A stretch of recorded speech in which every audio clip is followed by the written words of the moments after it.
Friday was a heck of a show. Oh, boy.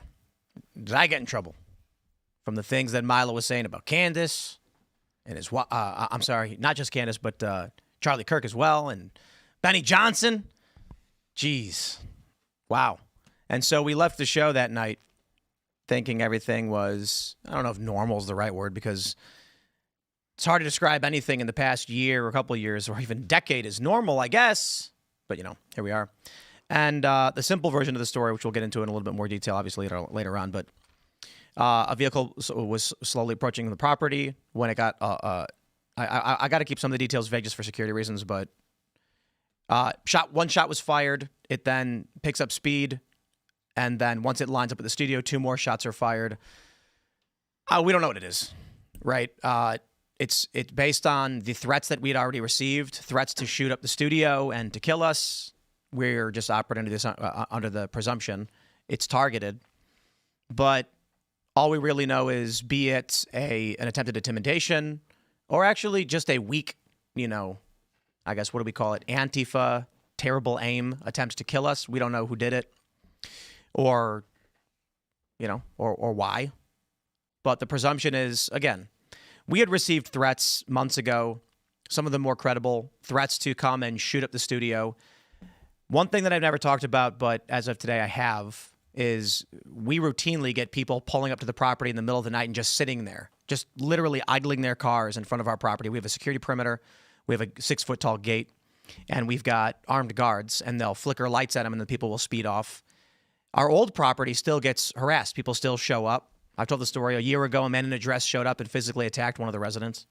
And then even recently, a man showed up taking pictures and filming on the property, even though we aren't there. It's a private residence.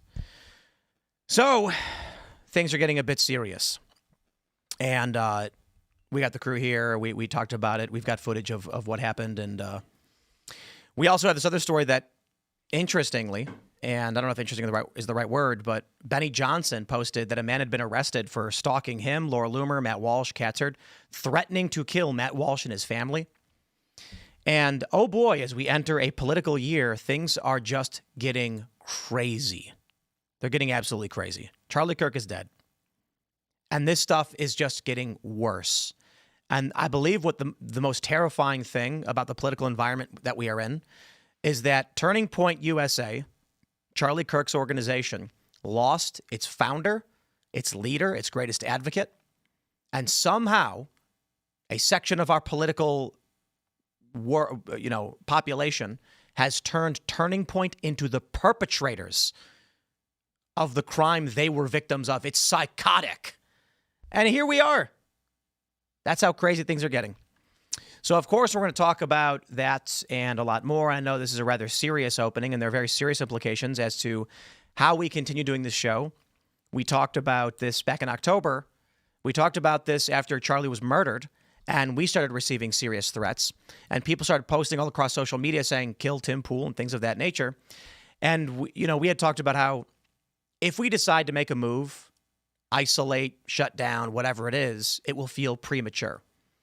I feel like now, after 3 shots are fired at our studio, it doesn't feel premature anymore, but I don't know exactly how or what to do. And there's a lot to talk about.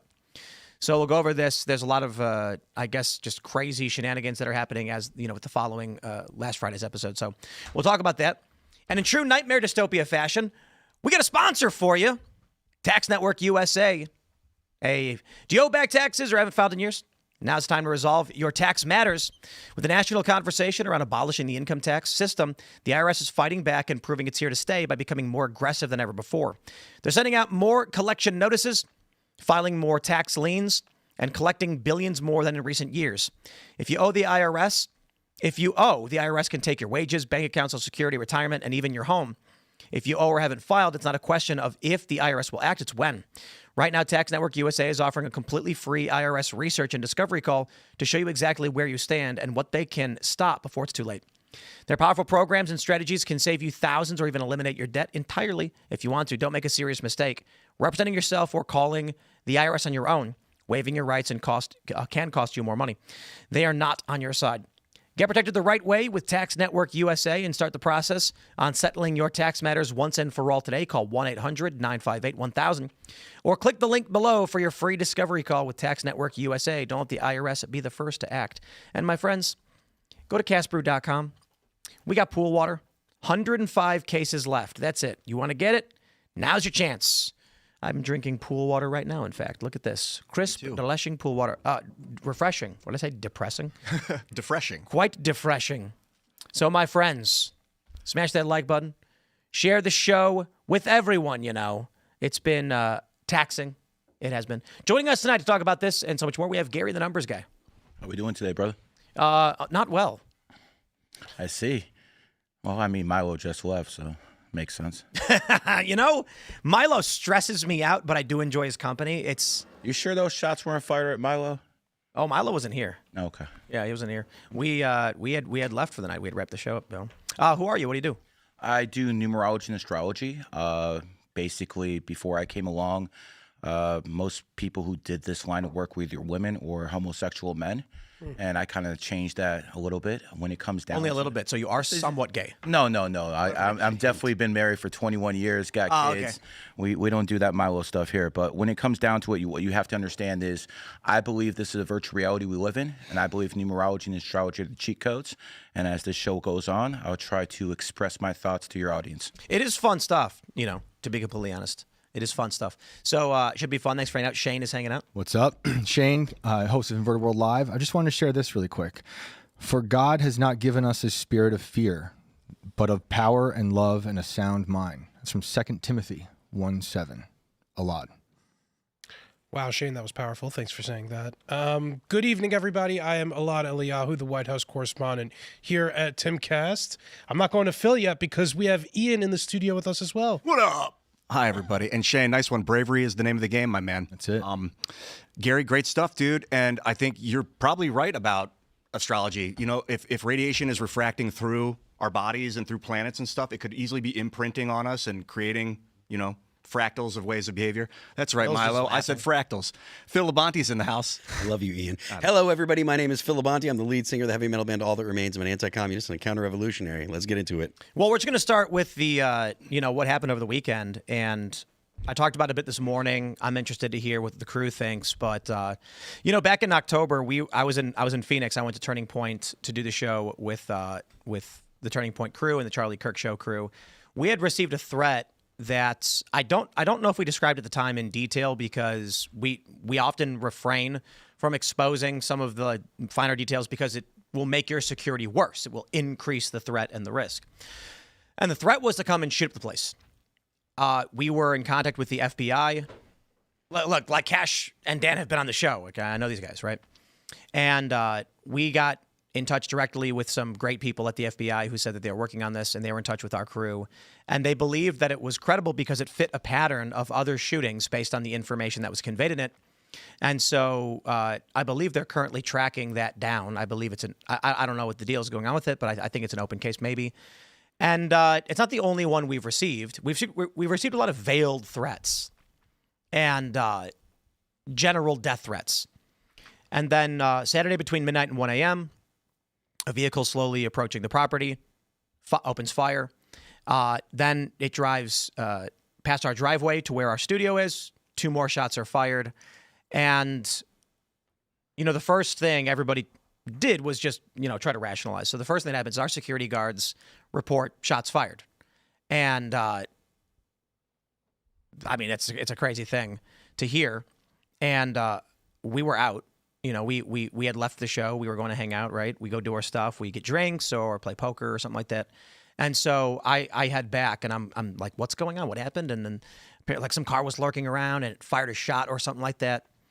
So, we have increased security. We don't exactly know what's happening at this time, but we've got armed guards, right? So in the morning, we reviewed security footage, and it's 3 clear gunshots.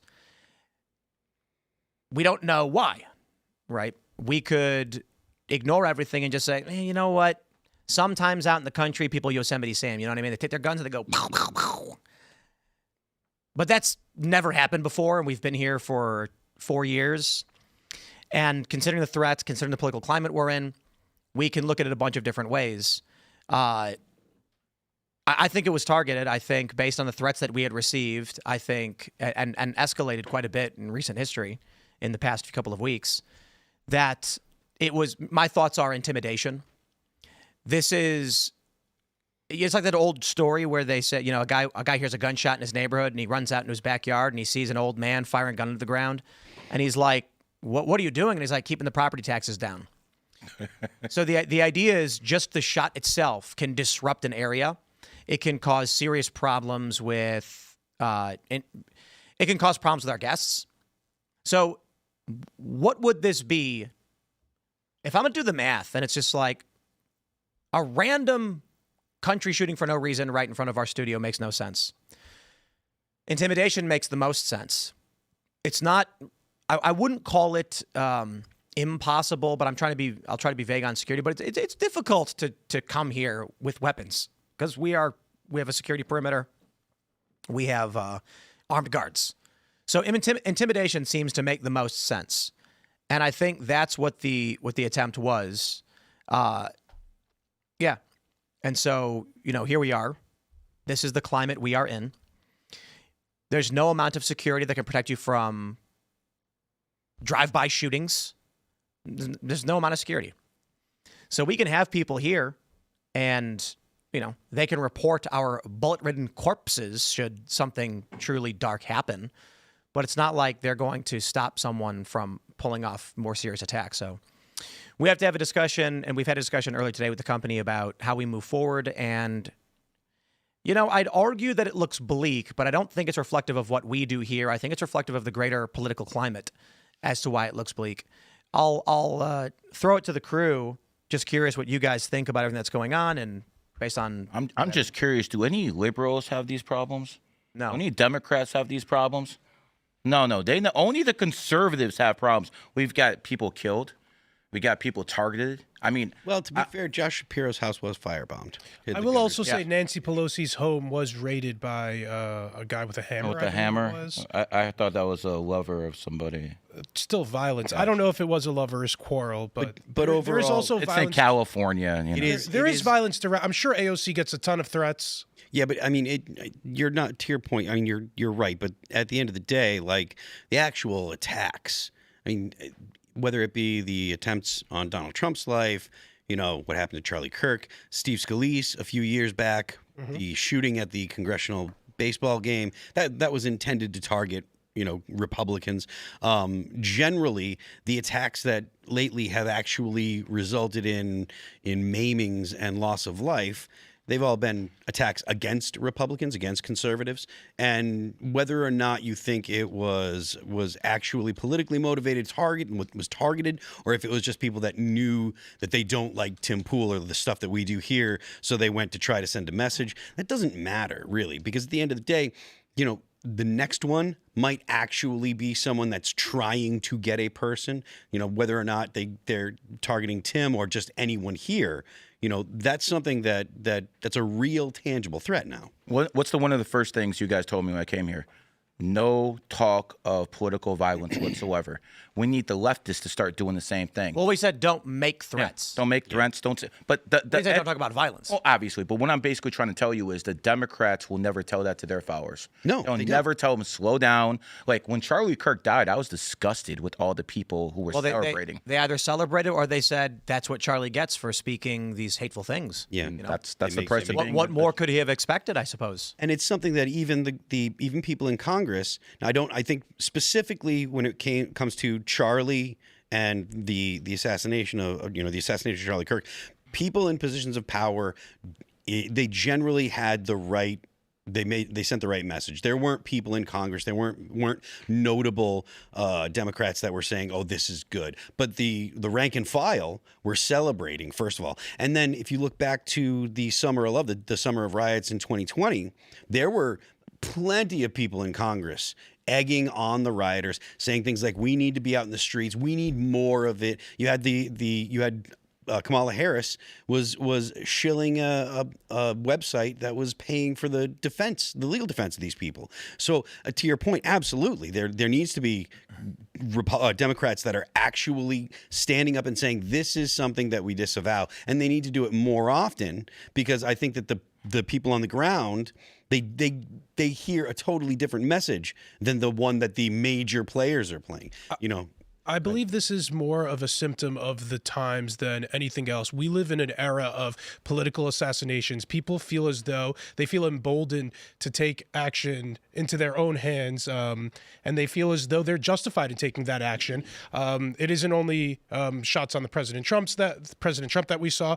In Japan, there was a very effective, I hate to use that word, political assassination of Shinzo Abe. I listened to Tim's show earlier today where he put it extremely succinct, but it was so morbid. It was the most effective political assassination, I think, that of our generation, of Charlie Kirk. Because what happened following the death of Charlie Kirk, the right is in complete disarray. Yeah. And I think these people are emboldened by things like that. And Turning Point has become the perpetrator of the crime in which they were the victim. That is probably one of the most terrifying things out of all of this. Charlie Kirk built an organization that registered young people to vote, convinced young people to support a populist, a pro-American nationalist, all these, this big coalition. He is murdered. By all means, ask questions about by who, whatever you want to think. And today, a large portion of people believe Turning Point, the victim, is actually the perpetrator. That's how terrifying the political climate is. The left doesn't have this degree of self-sabotage. And so if you think about, not only did the left get everything they could have dreamed of from the murder of Charlie Kirk. And again, I don't know what Robinson's political affiliation is. He's got a transferee boyfriend. We'll see what the evidence shows. So you believe the FBI story? What does that mean? What does that mean? Well, what the FBI says, Tara Robinson did all that. So, do you believe that? I think that the evidence we have seen thus far, Occam's razor suggests Robinson is the likely culprit. We will see what happens in the trial when evidence is presented. But there's literally no other story. Just a bunch of fucking retards on the internet saying stupid shit. And what that does is the organization that helped get Donald Trump elected, which needs to persist. You don't got to be a fan of it, but it certainly will help get individual congressional candidates elected and stop Democrats from launching new committees and putting more people in prison like Steve Bannon and Peter Navarro. Instead, it's being gutted by fucking psychopaths telling people to pull their donations. So when this organization burns to the ground, or whatever the fuck happens to it, maybe they're fine. The organization that's rallying young people, causing a shift in the political leanings of a generation for the first time in history, is now in dire straits. Their leader and founder murdered, and prominent pieces of human trash are trying to destroy it. It's fucking evil. So you know what? When someone pulls in front of my property and fires on it several times, I'm sitting here looking at these vile pieces of shit and thinking to myself, for what purpose will I stick my neck out if this is what happens after Charlie Kirk is killed? Candace Owens is a fucking evil scumbag. She is a degenerate cunt. She is burning everything down, and she's gloating and smiling while she does it. And you know what you fucking told me? She has no security. She doesn't fucking deal with the shit we have to deal with. She's a piece of shit. She's making everyone else suffer. And all of these fucking conservatives out there that send me these fucking messages have no fucking balls to call her out. More and more people have started doing it. They send me these fucking messages. Good for you, Tim. Good for you, Tim. I wasn't the first person to do it. I'm not going to take credit for that. But don't fucking DM me like I did something for you as you fucking cower, scared that she'll put you on her thumbnail and claim you benefited from Charlie Kirk's assassination, which he's doing to me right fucking now. Yeah, that was the... I'm fucking done with these people. She has security, just not on the level of you. Oh, yeah, the one fat guy you mentioned with no wall and no barrier in a suburban neighborhood with neighbors. She doesn't give two fucking shits. No one's out for her. She's lying about all of this. You told me you went to her house and she's got a 4-foot wall and one fat guy, and she doesn't give a shit about her security. Meanwhile, I get bullets fired at my fucking property, and I have to go live in the middle of nowhere. And I got fucking strangers coming up to my house in Maryland, breaking in. I got people showing up and beating up the residents who trying to live there. How the fuck am I even supposed to sell this property? And it's all lies, it's all hypocrisy, and it is for the purpose of making money. And she does not live the way other people live. And she claims she liked Charlie, she loved Charlie, and she is burning everything down that he built because she is evil. She is evil. And I'll say it again, this conservative movement is fractured, it's fried, whatever it is. Okay? Republicans are on track to lose the midterms. They were actually trending in the other direction until Charlie Kirk was murdered. Yeah. And this is the point, isn't it? The most effective political assassination in history. And thanks to the likes of the vile cunt Candace Owens, she has turned Turning Point into the perpetrators of the crime that was against them. I don't get paid by any of these people. I'm not on good terms necessarily with Turning Point USA. They didn't invite me to their stupid event. I don't want to go. I don't want to go. They invited me back after I started criticizing Candace. I'm not going to your event. I'm over all of this shit. The last thing that I need to deal with is a bunch of cowards in conservative media refusing to stand up to her. Megyn Kelly, come on. I appreciate the kind words, but come on. Such fucking pathetic bullshit. And I get people saying, Tim, thank you so much for talking about it. I don't care.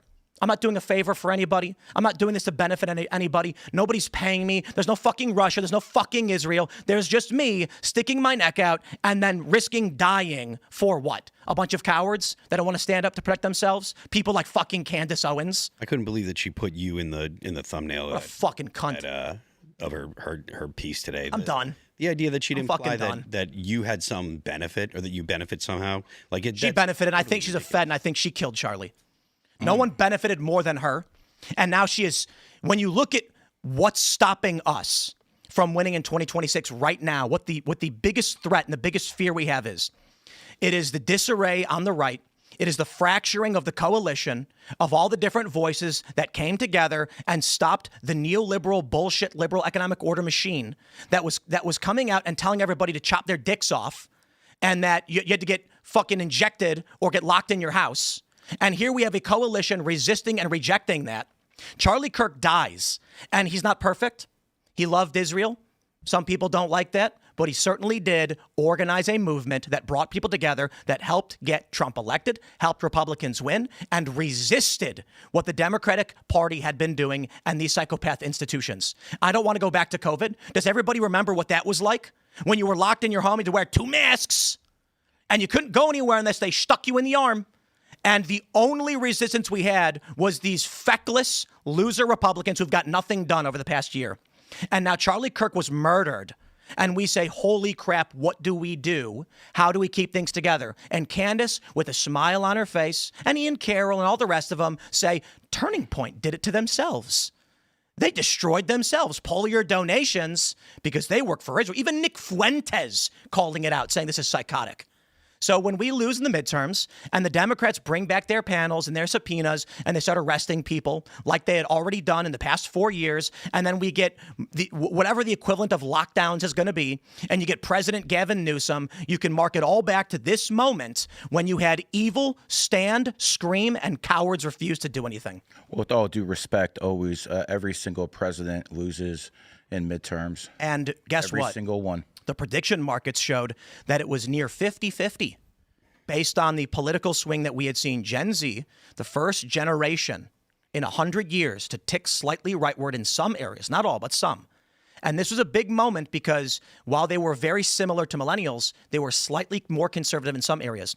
And we saw that in the past couple of years, Gen Z was actually skewing away from LGBTQIA issues. How is this happening? It is not only nor solely, but largely Charlie Kirk and his work with Turning Point. And so Turning Point certainly has its issues, but there's literally no reason to burn it to the ground. Unless, of course, it makes you famous and rich, So I guess by all means, my issue right now is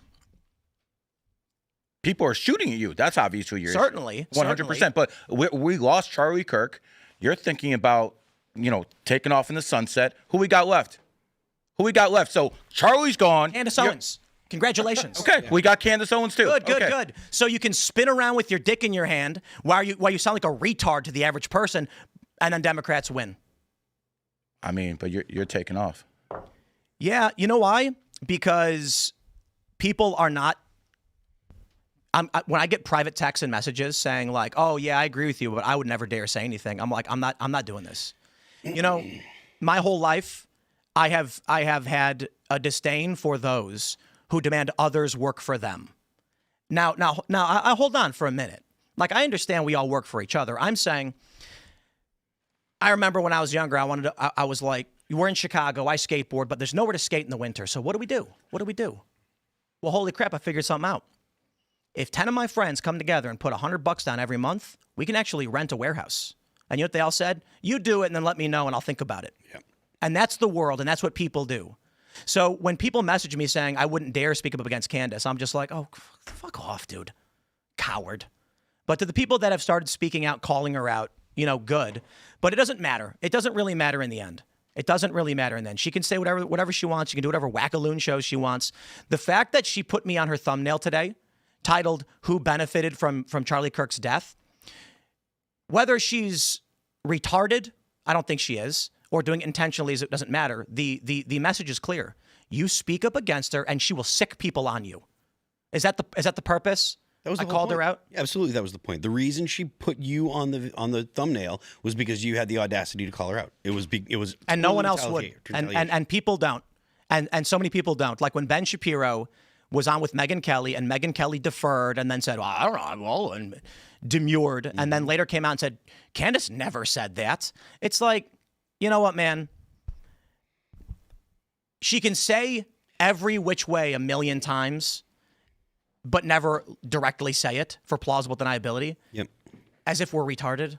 It's what a stupid world to live in. So listen, it's not just about her. She comes up because she, you know, I guess there it is. You know, she put me on her thumbnail. She's a piece of trash, and we have death threats against us consistently. For too long, we don't talk about it. Now, the problem is the one thing we talked about in October was I think we're one of the few shows that actually invites the public to come. Not like literally anyone in the public, but we probably send out address, location 5 times a day to various people who are booking on this show. Well, for that, we are more likely to get doxxed. I don't know how we continue doing a show like this. I don't know how we do it. And that's the conversation we were having earlier. So it's possible the 19th is the last Timcast IRL. I'm not going to stop doing content, but the general thought is if I only do a solo VOD show like I used to before we did IRL, then there's no other guests, there's undisclosed location, and I can do the show from a camper in the middle of the desert with Starlink, if that's the case. Right now, the issue is people are coming to our properties, and even property that we had hidden. This is what people don't get. I'll talk to somebody, and the first thing they always say is, well, what you got to do to hide your property, stop. Do you think we've not done that? We've literally done that for all of our properties, and they still get doxxed. Maybe because it's the feds. I don't know. I don't know how they find some of these locations. We put them in trusts. We put them in LLCs. We put them in other people's names or whatever. And whatever legal means you have to obfuscate. And somehow we get swatted. Somehow people are showing up. Packages are being left on. And it's just, okay. So I don't know how we navigate this. But I will say this. The threat has never been more real. And we had to cancel Booney's skate night. There's no way we can invite 50 to 100 people to come for a big skateboarding event. We can't vet. We can't protect ourselves against targeted drive-by shootings or if this really does escalate to a more serious degree. So I don't know if there is an answer. And this is the plain reality of the country that we are living in right now. I want to go to have a meetup event. We want to say like, hey guys, come hang out with us. This is what we did on Saturday. I have to have a security guard come with me to the bathroom. And I'm not unique in that. But a lot of people live that way. More famous and wealthier people than I. What an insane way to live. But that's the profession you chose. You worked hard. You became number one. When you're number one in anything, you're going to be a target for a whole bunch of people. It is what it is. This is the society we live in. Well, you know what the issue is? Back in the day, when you were at this level of political influence, you could afford security. But the issue now is, I would argue that maybe, I don't know what number I gave earlier today, but I was like, maybe 80% of the content we produce is not seen on our platforms with our advertisers and our members. It's clipped and redistributed through massive networks, which all make money off the content we produce, and we can't get that money. So we have the influence that reaches 50 million people, and half of them want to murder me, but we don't have the 10 million viewers per night that would afford us the ability to have a secure facility. And you look at Fox News, and they have a big skyscraper in New York. They've got security guards. You can't even get in that building. You can't get anywhere near those studios, and the glass is probably bulletproof. That's Fox News with carriage fees and big cable networks and, I guess, long-standing position in the market with billions of dollars and probably an endowment that generates money. We don't have that. Well, listen, just my advice. I'm from Miami, Florida, and I got doxxed. And after I got doxxed and I got swatted, I did two things. Number one, I moved into a high-rise with security. Number two, I got to be good friends with the mayor to make sure something like that didn't happen again.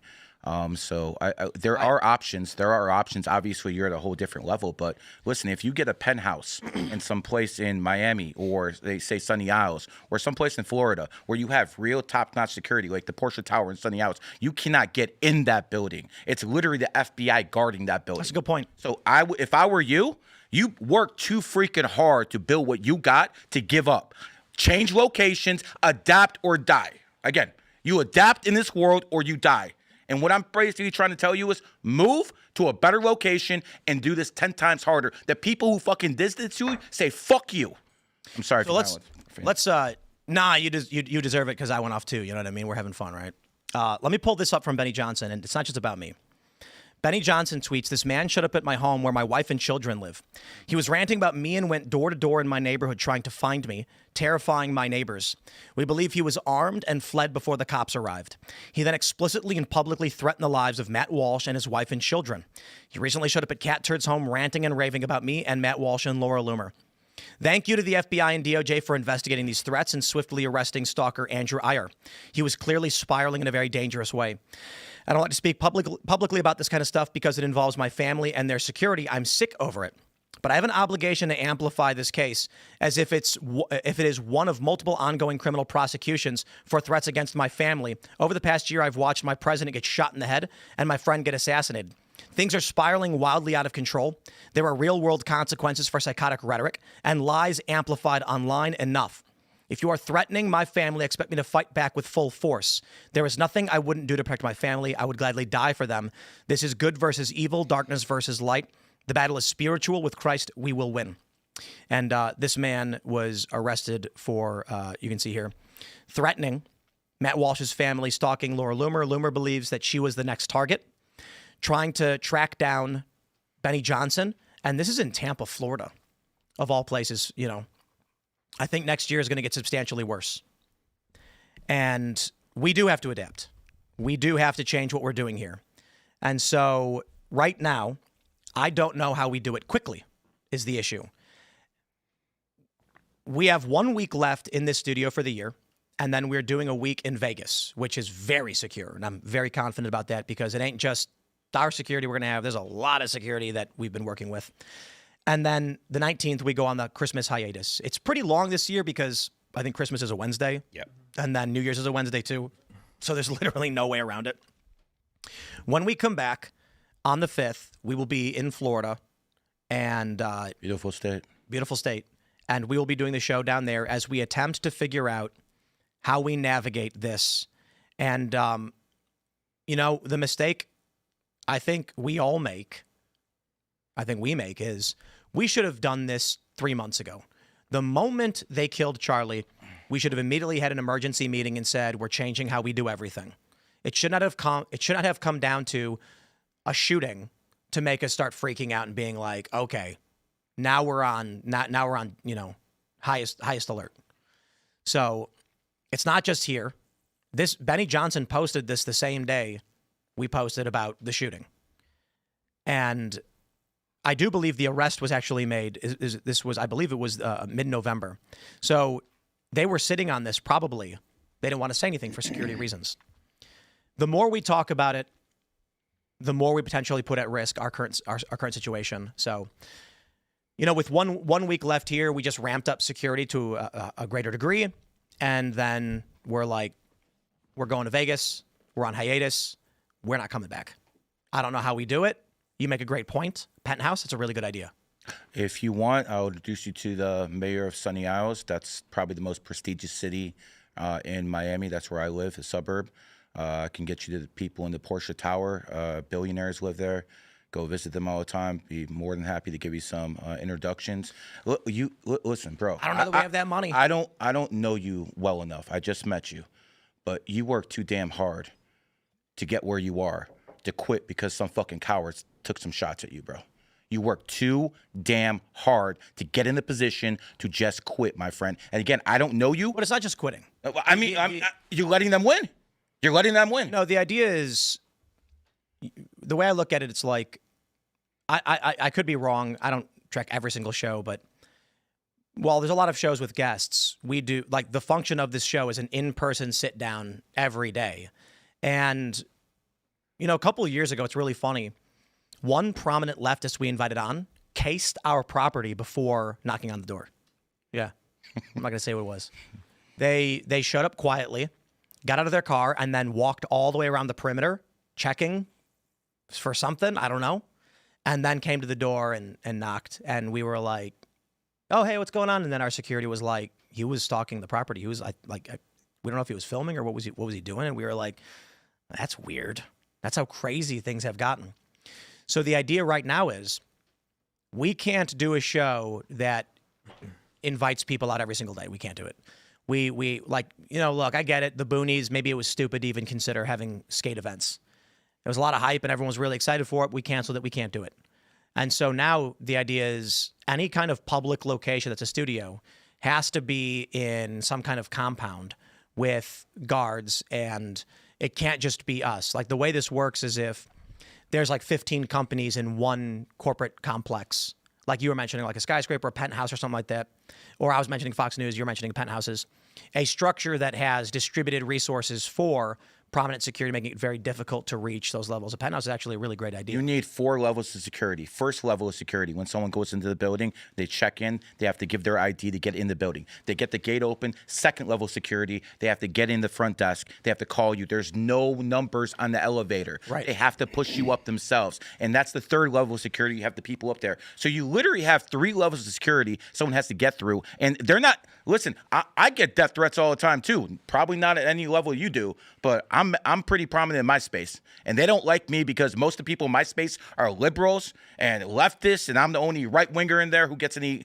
publicity and stuff like that. You need to take care of yourself and your family. Number one, you have to go in the penthouse. That is the only thing at this point that could have a bridge between you and everyone else, because How much do those cost? I mean, and where I'm talking about 20, 30 racks a month. 20, 30 Rex? 1,000. Oh. But I mean, like, to buy. 10 mil, 8 mil. Jeez. It's worth it. I mean, that's where I live. Man, look where You wake up every day and you see the ocean. You see the beach. I mean, listen. I don't Listen. You have this place around here. I'm sure it's cool for somebody to like to go hunting and all this stuff. But when you wake up every day and you see that ocean, it calms you down a little bit. All this stuff that's going on in your life, you see that ocean, you hear those breezes coming through your balcony. I'm a mountain man. It will count.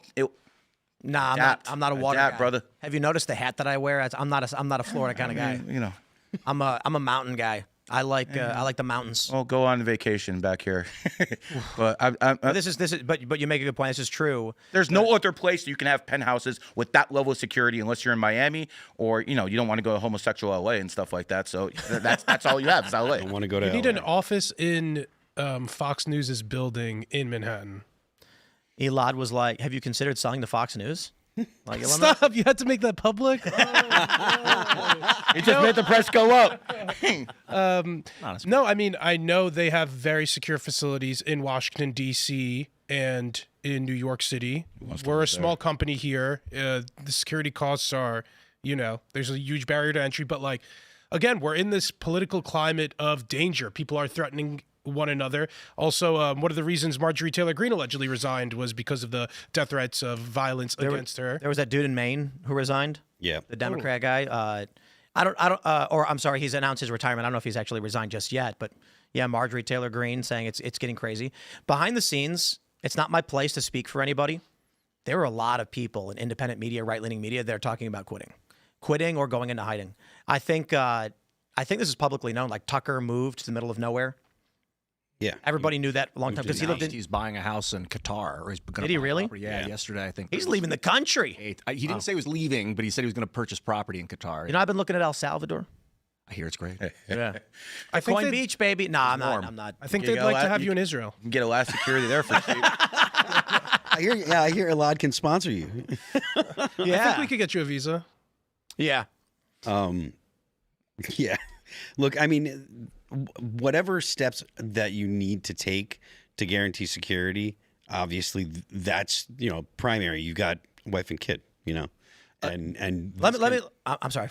Just finish. I was going to say something. well, just this kind of you can't live under this kind of threat all the time. And again, the point was to scare you, obviously, because thankfully that's all that it was. The person that carried this out, they didn't have the intent of actually hitting someone. If they did, they would have gone about it totally different. But this was in order to scare you. This was to do exactly what's going on, to have a bunch of chaos at the studio, have a bunch of chaos on the show. And what's next? Exactly. I mean, What's next is the actual shooting. yeah. So it doesn't matter if they're like, I hope this scares Tim. It's like, yes, because we know no matter what happens, the next thing is the actual shot. Because someone else will be like, oh, I can do it better. They'll try and one up and stuff. I want to address the retards. This is what is that? Is that real? What is that? Really Hydro? You changed your name, Tim. Why didn't you act like this when you had a bullet in your kitchen? I'm not saying you're lying, but we can use more evidence of a crime because the bullet in my kitchen was from my guy. My guy shot the gun. I like West Virginia. We had 3 people break onto the property. This was just before we were moving in, and our security guy, our guy here, shot at them, putting a bullet in the cupboard island in one of the buildings. And the guy jumped out the window, shattered it, and they got in a car. I guess 2 guys ran out the back. One guy jumped through the window, breaking it, and then the window was broken, and we had to get it replaced, and then they sped off. So we don't know what that was, but this was before we officially moved into the new studio. I tweeted a photo of that bullet hole and said, our guy fired a shot. So, now people are taking only one of the tweets out of the series and then making it seem like we got shot then because they're manipulating you because people are stupid and they fall for it. You got to be used to people taking things out of context by now. Oh, yeah, of course. Yeah, so I gotta say, the incentives, Tim, almost don't seem like they're there for you. I mean, I deeply appreciate the work that you do, and I think a lot of other people in the media space think you're an invaluable asset in the media space for people who actually seek truth and don't just pretend to. But like, from your perspective, you are sacrificing so much.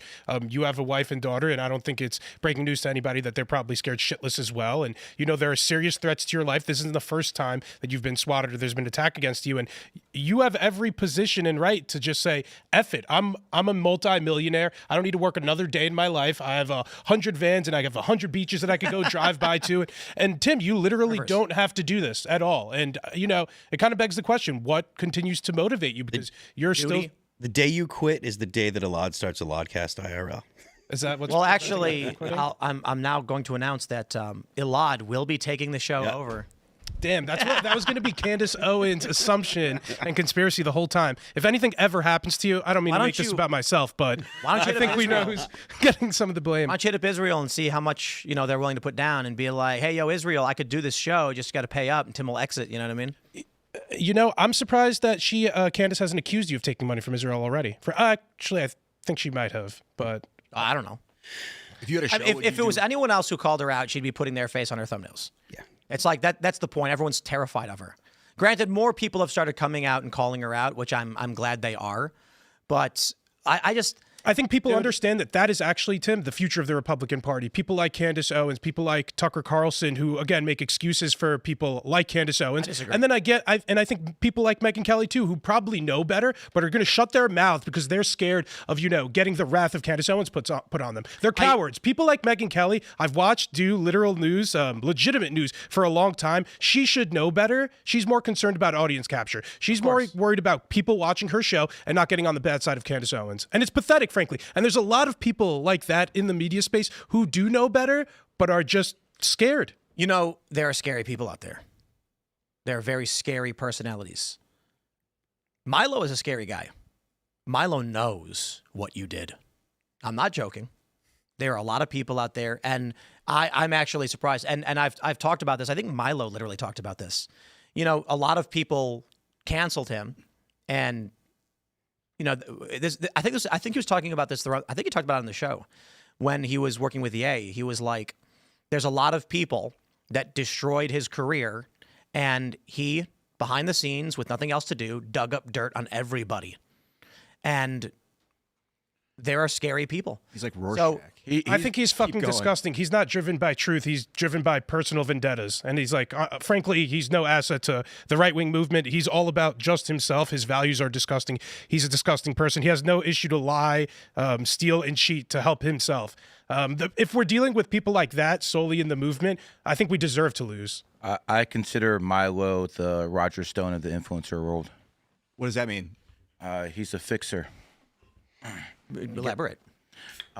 If people need to find stuff out or dig up information, that's what he does. Dude. And let me tell you something. And it won't matter if it's true. Milo will just make shit up about you. Listen. I don't know. I'm not talking about what he makes up, what he doesn't. I will tell you this. Milo has a network. I don't want to go too much into it, but a lot of people are scared of him.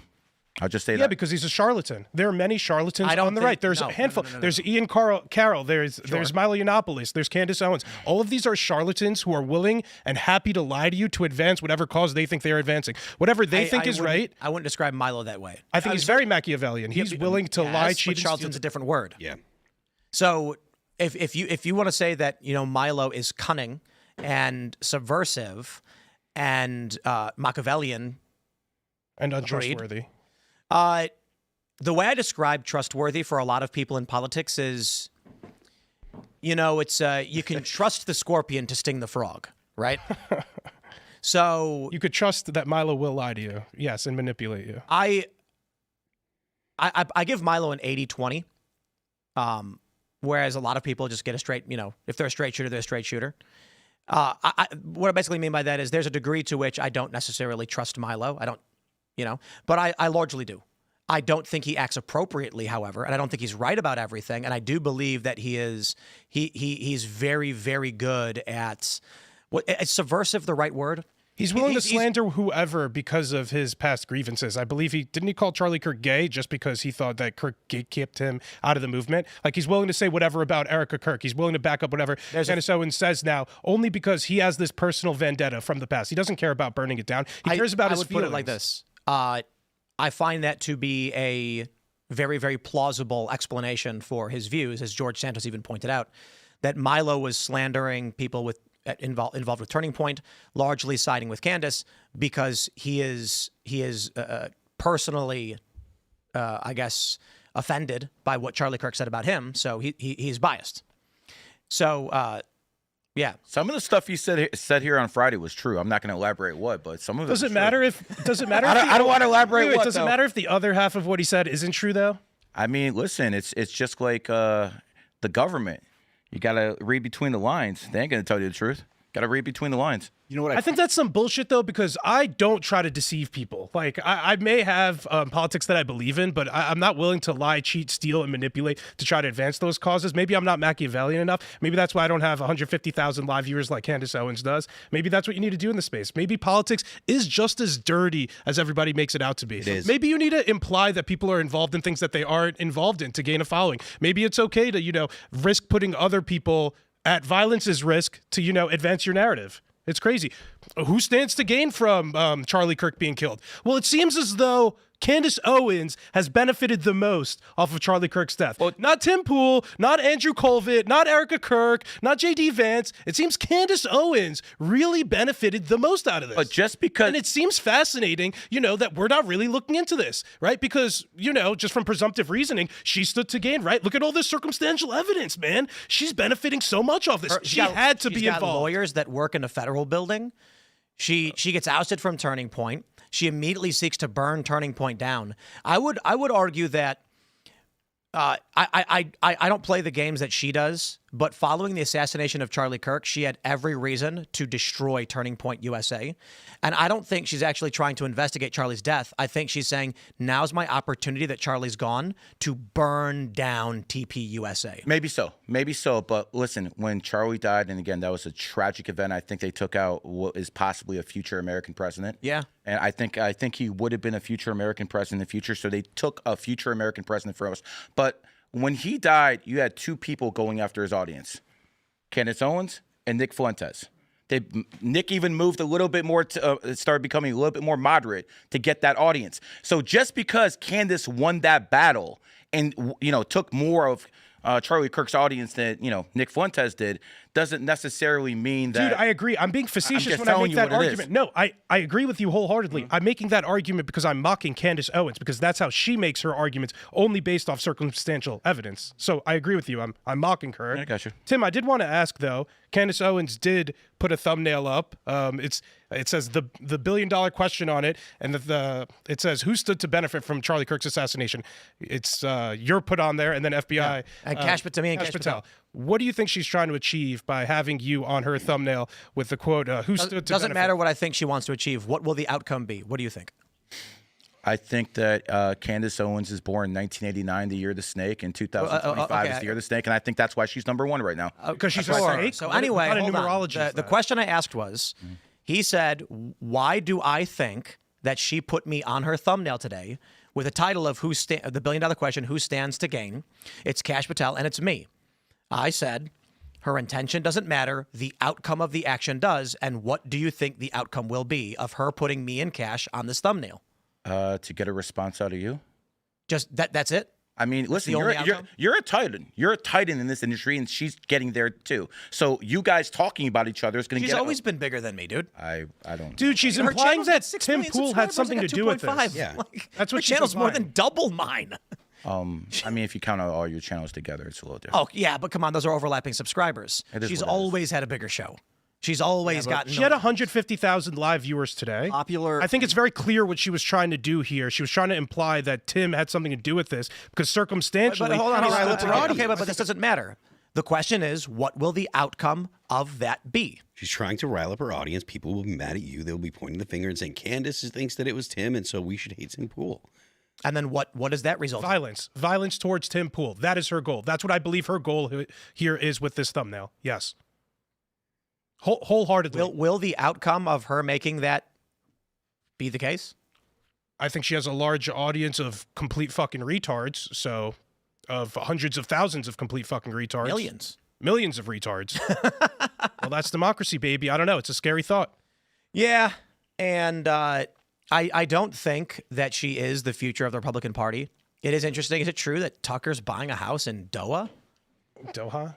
Yeah, I don't only think this is a message to you, Tim. I think this is a message to everybody else in the movement. Don't step out of fucking line. You challenge me. I'll take on Tim Pool. I'll take on any of you guys. If you're willing to call me out on what you think is bullshit, I don't give a shit, is what I think her message is. These people, they have tried to control me for so long, and they just have never been able to do it. When we had Milo on Friday, it was funny because I pointed out there are a lot of people that have come to me and said, Tim, we will make you very rich. We just need guardrails. They don't say it like that. They're like, let us handle all the posting scheduling for you, and we'll give you your stories. It'll be really easy. You don't got to worry about it. You'll end up making way more money. We can get you subject matter that will hit better and trend tracking.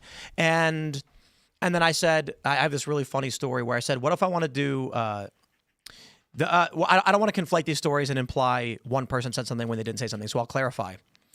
There's been a general conversation around this from various podcast networks and big companies. And when I say something like, yes, but, I just called Candace Owens a cunt, and they'd be like, well, you can't do that. You can't say that. That's a bridge too far. You're gonna lose sponsors, lose advertisers. And I was like, oh, I don't want to do it then. Like maybe sometimes I just feel like saying it. I don't got a script, and then I slam the table. You know, I think your audience get a little out of hand, I guess. that you don't compromise your authenticity. Once you get a couple M's, you start, M's. doing millions. Mills. Once you get a couple million, about 8 figures, 9 figures, you start getting a little bit more. No one's going to tell me what the fuck to say. But that's the story of my life. I mean, that's how I'm here. Otherwise, I'd just be working for ABC News. I worked at ABC News. I left. They were like, hey, Tim, here's the message. I was like, nah. I sat down with the president of Fusion, and he said, it's been, I've told this story a million times, but it's like, it was something to the effect of, I said something like, if there is a story that would offend our audience, are you saying we will not cover it? And he says, yeah, I think that's fair. Yeah. Oh, that's garbage. That was the ABC News Univision joint venture. And then I was like, nah. And then they said, okay, contract was up. And they were like, thank you and have a nice day. They actually sent me $40,000. I love this story. So I was beefing with them. And it wasn't like that I was screaming in their faces or anything like that. I was saying like, hey guys, do you see how you made this like trans kids thing? One of the first videos they did. It got a bunch of views. And I was like, that's kind of weird. You want to know what gets tons of views? This other thing. And then we did this campaign for them where we took an existing piece of content they already had. It was called Open Mic Massacre, where it mocked political correctness. And I said, we're going to boost this on social media. We're going to share it. That's literally all we're going to do. We're going to share it on social media. We're going to post it in forums. And we're going to be like, guys, check this out. It's really great. And we did. And it got 500,000 views, and they gained 2,000 subs overnight. And then the political ideologues got really mad. And they were like, Tim Pool's a white supremacist or something like that. And then I was like, because I took content you made and promoted, well, it opposed political correctness. And then they regretted doing it. It was really funny. And so I'm not playing ball. They had a black and brown forum is what it's called, where they had presidential candidates come and they were going to have their top talent, and interview these presidential candidates. I'm one of their senior correspondents, highly paid, well respected. And they contracted a black man from New York instead of me. Now, I don't know who this guy is, by all means, he's a great talent. I don't want to rain on his parade or anything. Seems like a nice guy. However, they had their top talent and then one guy they contracted. So I went to the president and I was like, I'm not trying to be a dick and cause any issues or anything, but why did you guys bring in a contractor instead of having me? I'm one of your senior correspondents. And they said, well, you look too white. And then I was like, I'm second. That's what they actually said? Yes. Well, and I said, I'm second generation mixed race.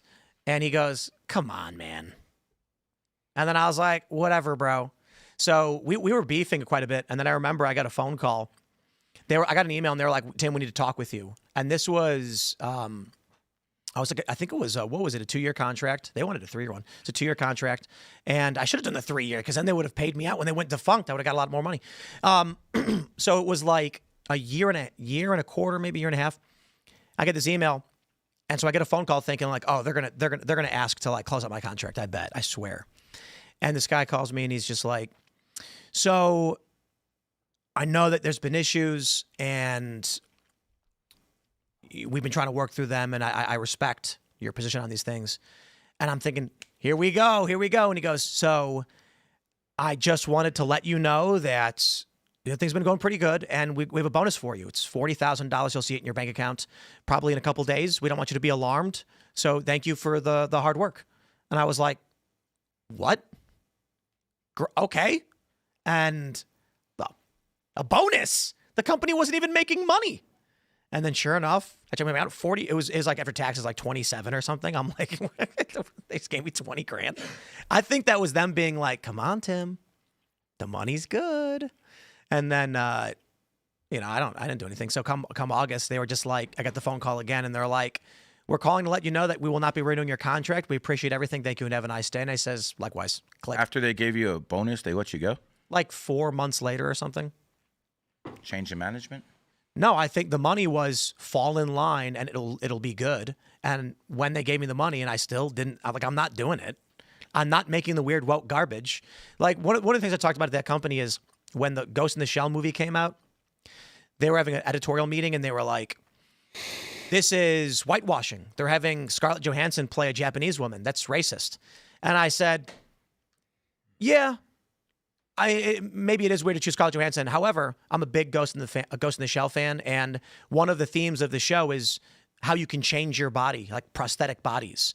So it's not really the message in a negative sense. It's more of like you can be any person you want. In fact, in Ghost in the Shell standalone complex, the Major is actually asked, why do you prefer female model bodies? And they were like, we're going to go with the racism on this one. And I was like, okay. I was like, whatever. They just wanted to find racism everywhere, you know? So here we are, I guess. I genuinely believe that the right coalition is outside of the machine and the uniparty. I think the neoliberal, the liberal economic order, the machine state, all of that stuff is still the corporate press. I think for a while it looked really good for Trump and his administration, but now it's starting to shift with the death of Charlie Kirk. The most effective political assassination probably of our lifetimes, maybe in our history. The left has faced no serious repercussions. Yep. The many on the right are now rallying against the victims of the assassination. Could there be a better outcome for the left? Nope. Now, you can make the argument the left didn't kill Charlie, whatever. They celebrated his death.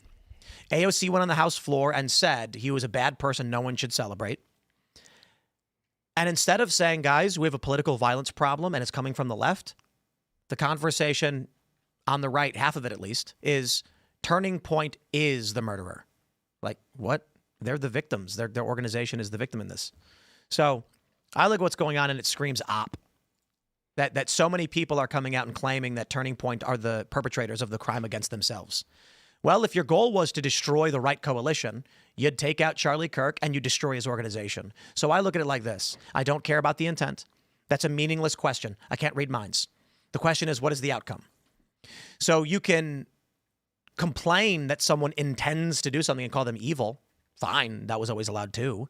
But if we're talking about building a future and winning midterm elections and winning presidential elections and making this country better and securing our border and fixing our grocery price problem, which Trump has not been good on, if we're going to do all of that, we need to have we need to discuss what will the outcome be if this action is taken. And the assassination of Charlie Kirk has destroyed the right coalition. And the actions of Candace Owens, Ian Carroll, and others is now destroying what's left of what Charlie built. They're erasing what Charlie built that helped win Donald Trump elections. Really. I don't care about what they claim. I don't care about what Candace says her motivation is. I can't read minds. I can only look at the work people like Ian Carroll, these other smaller podcasters do, and say the only outcome of their action will be to destroy Turning Point, which helps Donald Trump and the Republicans win. The outcome will then be Democrats winning the midterms. And what did Candace say? Do you remember what she said about this? Quote, "We don't care about your midterms." Agreed. So when the Democrats win and they start locking up more lawyers and media personalities, and like Steve Bannon said, he'll be going to prison, then we can say, thank you, Candace Owens, for helping the Democrats win. And if you're a Democrat, you'll say yes. I mean, look at I recommend you guys go to the comment section of the Young Turks. The audience is indistinguishable. Yeah, they're all big Candace fans. Yeah. And Marjorie Taylor Greene fans now. Yep. I mean, we live in an era where the far left and the far right agree on one thing: their hate for Israel. I mean, that's the era we live in right now. Yep. I don't want to make this. I'm just telling you what it is. But many times, a lot of Candace's beef seems like a proxy for Israel, and I can't help but feel like her and Ben Shapiro had a falling out, and politics is deeply, deeply personal for 90% of the people involved, and she's just going scorched earth as a result of that, as a result of the deal that fell through between them. There is that phenomena where you want to help someone, but they don't want your help, but you try and give it to them anyway, and it ends up hurting them. And I think that's what Candace is doing to Turning Point. I don't think it's impossible to say what's in her head, but it doesn't seem, her actions don't seem to show. Why don't you expand on how would you figure this could be helping, or how would you think that this is helping Turning Point? She thinks that there was more to the assassination, and that because Turning Point can't do it, they can't say anything about it because they're kind of in it. Is that why she said people should pull their donations from Turning Point? No. Will that help them? No, I don't. That won't help them. No. Oh, that's a strange thing to do if you're trying to help Turning Point. Yeah, maybe I'm wrong. Yeah. Maybe she started off with some inkling of I want to help these people. She said, if Erica asked me to stop, I'm going to stop. And apparently, And now what she's saying about Erica is crazy. She just had an episode titled "It Was Erica Who Called for TPUSA to Uninvite Me." So she, If Erica asks her to stop, Erica's going to look like she's trying to cover something up. if Erica asks her to stop, she'll just blame that. She'll say someone's controlling Erica, That's what I said. Yeah, it'll look like Erica's trying to cover it up if she asks Candace to stop. so she can't tell her to stop. So she's stuck. I don't catch-22 think that that's Candace true at all. put I her in. think Erica absolutely should reach out to Candace. Yeah. It may be too late at this point. Yeah, Ian, I think we can put that theory to bed. I don't think that she's actually trying to help anyone. You might. I don't know. Just like no one knows her intention but her. But maybe. I think one of the most unfortunate things about this is that there's a ton of things, but one of the things that comes to mind is that like the part of like this new media and independent media, the promise of the independent media was that we were going to cover stories unbiasedly and we were going to do it with conviction, and then we were going to get to the bottom of stories that the mainstream media didn't want to do. But what I see more often than not coming out of independent media is just like unconfirmed rumor and hearsay. Well, more so. Yes. Like in recent history, it's a lot of just. I love, man. I got to shout out Nick Fuentes of all people. He had such a great. It was like an 8-minute video went viral where he was talking about what's currently going on, and he was like, Ian Carroll. He's like, Ian Carroll tweeted at Charlie Kirk on September 7th, you work for the Jews that are destroying America. 4 days later, he said he was sure that Israel killed Charlie Kirk. What happened in those 4 days, Ian? And I was like, it's a great point. What happened in those 4 days? There was another line. Maybe Ian got the call. There's another line where he goes in regards to Candace Owens, where he was just saying like about Charlie Kirk, like the most pro-Israel guy, right? Candace Owens, like Israel allegedly killed him. This is the literal most pro-Israel guy that the right wing currently had to offer, especially given his age. He was supposed to like bridge the divide between Gen Z, not being the most pro-Israel generation. And then they would allegedly kill Charlie Kirk. Like I can't imagine a dumber person for Israel to go after. But she's making Nick look moderate. Candace Owens. Maybe is that fascinating thing? Is that it's like the Dark Knight thing where she's playing the villain because to normalize Fuentes. He's taking the fall for him. You mentioned independent media. There's a big difference between an independent journalist and an independent guy that talks about his feelings. And like sometimes you'll do 10 hours of research and post your thing and it'll get no money. And then the next day you'll post your emotions about something you read and it'll get 10 times the income. And you're like, why am I spending 8 hours actually researching when I can make 50 times the amount of money just spouting my shit? Because it's actually this simple.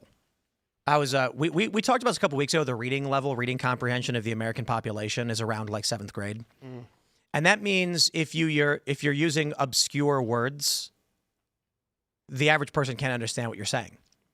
If your show, what I actually think about how we started this show. I've got this little stream deck. We had a soundboard, and I could press a button, and Greta Thunberg would go, "How dare you! How dare you! How dare you!" And then I had Eric Swalwell go, "Cheat an election, cheat an election," and Adam wore Hulk hands, and it was very much like it was news, but it was goofy. Yeah, because we were originally intending the show to be a goof-off session. Like the first few episodes were about like Skinwalker Ranch, UFOs, and just whatever. And then I guess because of COVID, things started to turn more political in every facet. So the conversation went around what are we doing in government because of the lockdowns and things like that. Everyone was interested. And so those were the subjects that we started pulling up. But it was literally just, like a soundboard with goofy noises. And it was basically what we were doing after dinner, like hanging out playing cards, but with the camera on. Exactly. We'd sit down and then we'd just goof off and then we'd go play Magic or something. And then the show started to become a bit more serious as we got into politics, got bigger guests, the table got bigger, and then the show became very serious. And sounds like a natural transition to me. What's interesting is it could have been the COVID lockdowns. Everybody was watching podcasts. It could have been that the format we had of Hulk hands and soundboards is a lot more fun. I kind of think that it is. But it wasn't really what I did, or what I do. The point ultimately is, Ian, if you make your show for a 3rd grade reading level, you will get way more viewers. In fact, I think this is true of music. Phil, have you read this? Oh, yeah. The songs that have a 3rd grade reading level, like all the biggest songs tend to have like a 3rd grade reading level. Our guitar player, Mike, is notorious for someone shows him a riff. It used to be Ollie would show him a riff, very technical. And Mike would just be like, well, yeah, but you should play it the dumb way. Just simplify it. Play it the dumb way. Let kids bob their head. And if you're Yep. going to sing a complicated word, sing the syllables so it's just a bunch of sounds that people can understand. Hey, you, whatever. Hey, you, instead But of this hey, is you. why, like, a lot of the top songs' lyrics are lowest common denominator. More people, smart people don't mind a song that's just like drum and bass. You know what I mean? But if you make a song that's intentionally smart with like crazy lyrics, you're going to get very few people. I always thought this show is pretty highbrow for like a podcast. Like we Except talk- when I crash out and start screaming and slamming on the table, perhaps. Exactly. Yeah. I thought you were just cliff Those are my farming. favorite episodes. But we'll pull up like the darkest No. liberal economic order, BRICS alliance, geopolitical nightmare scenarios, and have pretty intelligent conversations about it generally. And it does bring people up, but it doesn't discount what you're saying about least common denominator slop. So this is where we announce that going forward after this year, we're bringing the soundboard back. We're going to play more clips of Eric Swalwell farting and the "How dare you?" Because even though it's like 10 years old at this point, it's still funny. Yeah, it's gonna be more reminiscent of like the early morning drive time. Yeah. with the wacky That's what it was. zany noises. Yeah, Yeah, and we'll get one of those. What are those things where you spin and it clicks like I don't know what's called. Those parties. cowbell? Doo, doo, doo. Okay. Bring some music back. We used Love to play cowbell. music on Fridays. That was fun. Friday night after the show at 9:30, we'd go to music session instead of super chats. What a lighthearted event that was, man. There's still recordings of it on YouTube. You can look them up. Sure, they are. Well, I mean, we like the only reason we haven't done musical guests is because no one's done musical guests. We live in a nation where most people don't even know what the petrodollar system is. So I mean, come on, bro. Like Or the Federal Reserve. I mean, come on. I thought about what you'd be doing if you were alone. Last few days I've been like, and how I guess, Make a Magic the Gathering channel where I open booster packs. but like it's fun to me. that what Maybe it would feel be? like this to talk And about. he wants to start a channel. I don't want to give away the name because he likes the name so much. I don't want to say it. Someone will steal it. Very good. But like it's kind of fun to know what's going on in the world. Maybe fun's the wrong word, but it's important. And I think millions of people identify with that. Like if we were just goofing off all the time, the real important, because there's a difference between being famous and being powerful. But famous is how many people know who you are. Powerful is how many people are wait. listening to you. Most of the powerful people don't know who they are. That's the difference. But- They Ian, speak, and then it ripples out to the If people we that follow them. change the format to just doing fart jokes, the deep state won't want to kill me anymore. You know, Which so is there's a great subversive tactic. to just talk about fart jokes. And then plan like the next 30 years of. I mean, there's a social lot of Taylor construction. Swift news all the time. You know, a Blake Lively scandal still going on. We could talk about that. Is that still going on? Yeah, I saw something on Instagram. Oh boy. Yeah, did you guys hear about that show they launched this year called Dying for Sex? No. What is it? It makes me terrified of women. Just hide from them.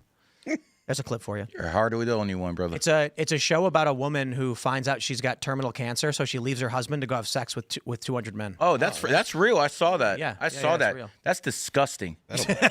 My God, man. Did Shane, she you've been- do it before she died? Yes. Oh, she She went achieved around it? just banging a bunch of dudes, I guess. I don't know. And I'm just like, man, that poor guy. Could you imagine, like, your wife is like, I'm going to die, so I'm going to leave you to go bang a bunch of dudes and be like, that's the worst thing I've ever heard. That's, And by the way, you did Her it. dying wish to get fucked by The 200 state of dudes, society right now, where a woman who has a few months left to live doesn't want to spend it with her husband, doesn't want to spend it with her family. She just wants to whore around. It's disgusting. Feminism is cancer. Problem with Spoke that, to though, what you always wanted to do. like drama crap is another poison pill. Like talking about what they're talking about is like, God, can't we just make something new that other people start talking Wait, about? to be fair, I don't think that most women would be interested in something like that. Is that a crazy thought? Well, I'm from Miami, so, you know. you know, The bitches there are different. Yeah, Guys. they definitely are. what? Think about the kind of shows that women watch that you can see the data on. It's not the function of government. It's really, really funny. Like, feminism is the stupidest thing ever. Yeah, there's a clip for you. All the feminists are going to get mad. It's just so stupid because you look at media, the media landscape, and shows like this are 80% guys. Like, our audience is literally, it's like 78% man and like 21 point something women, and then unknown is like a tiny number. You go and look at the shows that women watch, and it's murder. That's freaky. Stories about women leaving their husbands to go bang a bunch of dudes. Married to Strangers. You guys ever see those shows? Love at First Sight or whatever they're called. And it's like drama, dating, relationships. There's a funny joke. This comedian, I forget his name, so forgive me for not giving you credit, but it's a really great joke. And he said that he had some buddies that he hadn't seen in a long time. They were in town, and they were going to go hang out, play a round of golf. And he comes, I guess he was saying like, yeah, Jim got divorced or something, and we haven't seen him in a long time. He comes back, and his wife was like, so how was it? He was like, oh, it was great. She's like, well, how's Jim doing? And he's like, okay, I guess. And then she's like, okay, but like, what about his divorce? And he's like, I don't know. And she's like, you guys didn't talk about it? And he goes, didn't come up. She's like, what are you doing? How are you? So to women, it's like the guys go and hang out and literally don't talk about relationships. Dude, I went to hang out with my buddy, Bryce, shout out, and then we were supposed to play Fallout for like 2 days straight. And then I went home and my mom was like, so where's he working nowadays? I'm like, I have no idea. I don't know. Is he in a relationship? I don't think so. I doubt it. The interesting thing is, like, when I was growing up, there was pretty much no real big female voices because there was no internet back then. At least at this point, there was only radio. And the reason women are so big now and they weren't on the radio is because they're using their looks. When it came to radio, they couldn't use their looks to exploit anything. So if you want to eliminate women off the internet when it comes to their influence, all you got to do is eliminate filters. But that doesn't... You get rid of filters. That doesn't explain Oprah Winfrey, and she was like the first real gigantic name amongst women. Yeah, they wanted to make a black woman famous back then. We're relaunching the show, and we're going to talk about just relationships. And so we'll just spend every day talking about Ian's adventures and dating. Yeah, I'm the single guy, needs to find a wife. Everybody helps me. And then what'll happen is we might lose our male audience, but we'll get a massive female audience. If you want to meet women, They you don't gotta spend spend it- they more don't spend time money. outside of it. So it doesn't matter. It's like irrelevant. Yeah, go to public places, meet people, talk to people. You have to do that kind of stuff. Staying at home doesn't help. I feel like Shane has been quiet, and I'm curious your thoughts on just- not just to say like, hey, everything that's going on we're talking about, but just like where we're going. I just feel compelled to say, rejoice in the Lord always. Again, I will say, rejoice. Let your gentleness be known to all men. The Lord is at hand. Be anxious for nothing, but in everything by prayer and supplication with thanksgiving. Let your requests be made known to God, and the peace of God, which surpasses all understanding, and will guard your hearts and minds through Christ Jesus. I asked Raymond G. Stanley last night, what's the best future? And he said, Christ. pray. That was his response. Is Christ the one that is we the only pray. future. You pray. It's like you pray and then you meditate, and that stillness allows God to rebalance, to form with your prayer. You need to pray every day. All day, every day. I think personally, and again, I'm not trying to offend anyone, but I think anyone who thinks they have a relationship with God has an extremely huge ego. I think we're all specks of sand of the real prime creator, and the only time he's going to deal with us is when we pass on to the next lifetime. Then he judges us.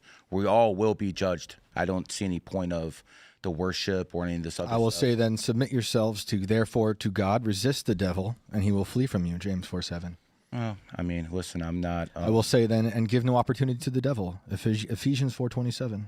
Oh, I mean, listen, you can read a book that's 2,000 I will years say, old, whoever that's fine. makes a practice of sinning is of the devil, and for the devil has been sinning from the beginning. The reason the Son of God appeared was to destroy the works of the devil. 1 John 3. Brother, for 2,000 years, people thought Jesus was coming back, and he still isn't there. So what does that make all those people who died waiting for him? I will say, behold, I have given you authority to tread on serpents and scorpions and over all the power of the enemy, and nothing shall hurt you. Behold, Luke a pale 10:19. horse. Was there a date given for when that was going to happen? I mean, they keep saying he's coming back. So, I mean, like, we've had billions of I thought that people wasn't alive. until like the red heifer thing happened.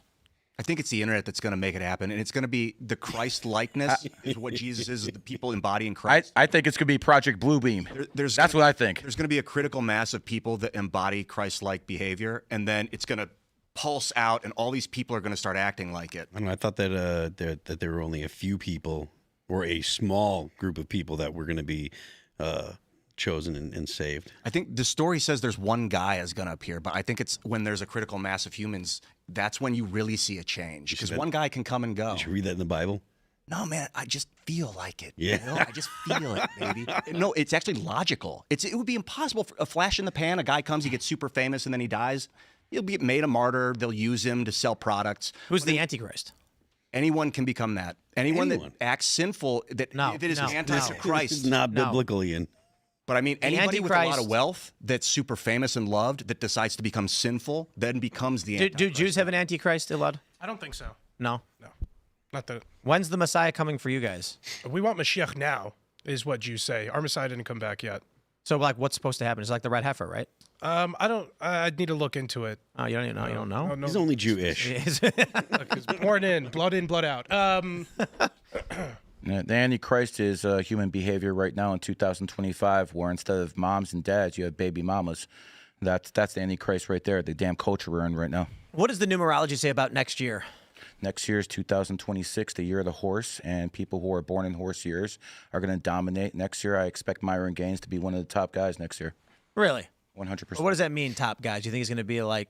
Well, didn't Kamala Harris blame him for losing? That's going to be a big help right there. And it's the midterm, so I wonder. This is going to be interesting. They could be like playing off of what Kamala said, using him as a look what the right is, But the reason why I don't think so is because he's black. Well, I mean, listen, we live in a day and age where that goes both ways. Black people can actually say certain things that you can't. You say some things Myron says, you're probably going to get canceled.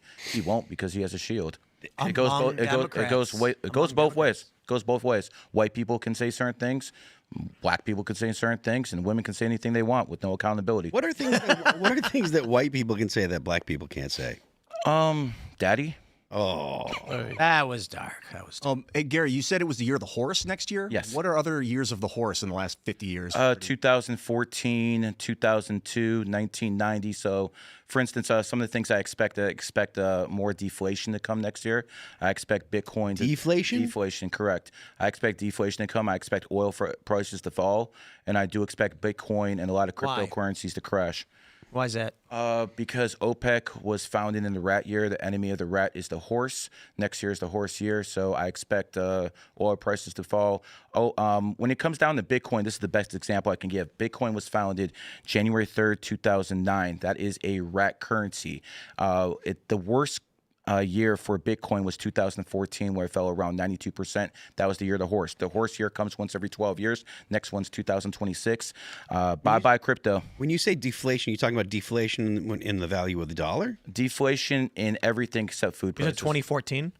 Yes, 2014 was the year When of was the horse. the last time there was deflation? Because deflation... Yeah, I mean, deflation can lead to a deflationary spiral where nobody spends because the value of their dollar keeps going up. Yeah, I understand what deflation is, and I'm telling people that I think the property markets are going to go down, the housing market's going to go down next year, and I do expect the big crash for the stock market to be 2027. Okay, but that's not deflation, though. Well, if people listen, you have AI out here who's taking everyone's jobs. These people have no more income in the streets. What do you think's going to happen? But there's no more money in the streets. But the term deflation means the value of the dollar goes up. Right? Inflation means the value of the dollar goes down. I expected the value of the dollar to go up, correct. Really? Okay. But why food? Why not food? So hold on, this is interesting. Bitcoin had a 77% drop in 2022. Go to 2000. I call it that one too, but go to 2014. Yeah. That was the biggest percentage. 85%. That was the biggest percentage, so I'm right. Right, but it fell 85%, and then it climbed even higher, and then in 2022 it dropped 77%. Mm-hmm. So I'm expecting not Bitcoin to go down to 40 to 50,000, 30, 20, even below. If you have your money in cryptocurrency, you're cooked next year. Oh man, what is we'll do a side bet. What is the basis More for than happy to. numerology? Numerology, and that's what you're talking about here when you're connecting. Yeah, well, numerology and Chinese astrology by far. When I talk about numerology and Chinese astrology, you have to understand the way I look at the world. I look at this as a virtual reality. I look at this as a simulation. And I look at numerology and astrology, the cheat codes. I actually look at numerology as God code. I believe that is the system that the Prime Creator gave us to be able to see somewhat into the future, to be able to make good decisions, know when bad years are coming, know when good years are coming, because the name of the game is really timing. Why did Napoleon become who he was? Because of timing. Why did Genghis Khan become who he was? Because there's plenty of smart people in the world. There's plenty of great leaders in the world. Why would those guys where they were? Because they did things at the right time. Andrew Tate became world famous in 2022. That's the year of the tiger. Andrew Tate's born 1986. The year of the tiger. There you go. Mr. Beast. What animal was 2019? That was the year of the pig. The pig. The pig is the 12th sign. You are a tiger, third sign. 1 and 2 is 3. So natural friends. I'm not saying that's your best friend, but usually pigs do and tigers do well together. So 2022 is supposed to be a big year? I mean, look at Tom Cruise. He's born 1962, Year of the Tiger.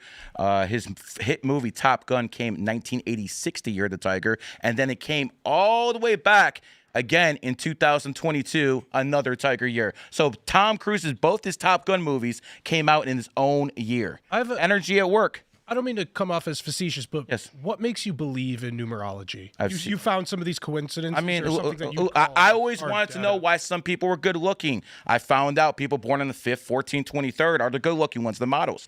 I always wanted to know why Wait, some so people. am I good looking? I mean, I don't judge guys. Well, based on when I was born, regardless, right? So well, hold on. Maybe you should ask Milo, like, on Friday. I don't want do to. that He's- stuff. I don't judge guys. Okay. Man, No, but I you were looked saying at- you I know looked people at are handsome. The guys are handsome. Let me or just not, say whether or this. not Let me based say this. on- I can prove some things, like, for instance, 28 is the number of wealth. Okay? So Elon Musk is born on the 28th. Bill Gates is born on the 28th. As a matter of fact, if you look up Carlos Salim, 5 of the richest 25 guys, Why is it why is 28 that number? 28 is the number of wealth. Why- I'm sure I could find a bunch of people who are. Yeah, hold born on. Why? 28. Why? Because that's the energy that represents wealth. But why? Because Are you basically just looking at rich people and being like, no, they're no, born no, this no, date, no, no. therefore? So, for instance, let's look at what the Chinese did. There's 8 and there's 28. Those are the two wealth numbers. The Chinese started the Olympic Games on 8/8/2008 at exactly 8:08 p.m. They went from the 15th biggest economy in the world to the second in a few years. So obviously you have people in positions of power who are using this stuff, and other people are reading the Bible and the Quran. I think you're just Should trying I- to get should I go to a coincidence roulette through table? numbers. Just bet on Do you 8 think? and Do you 28? think they believe it's a coincidence?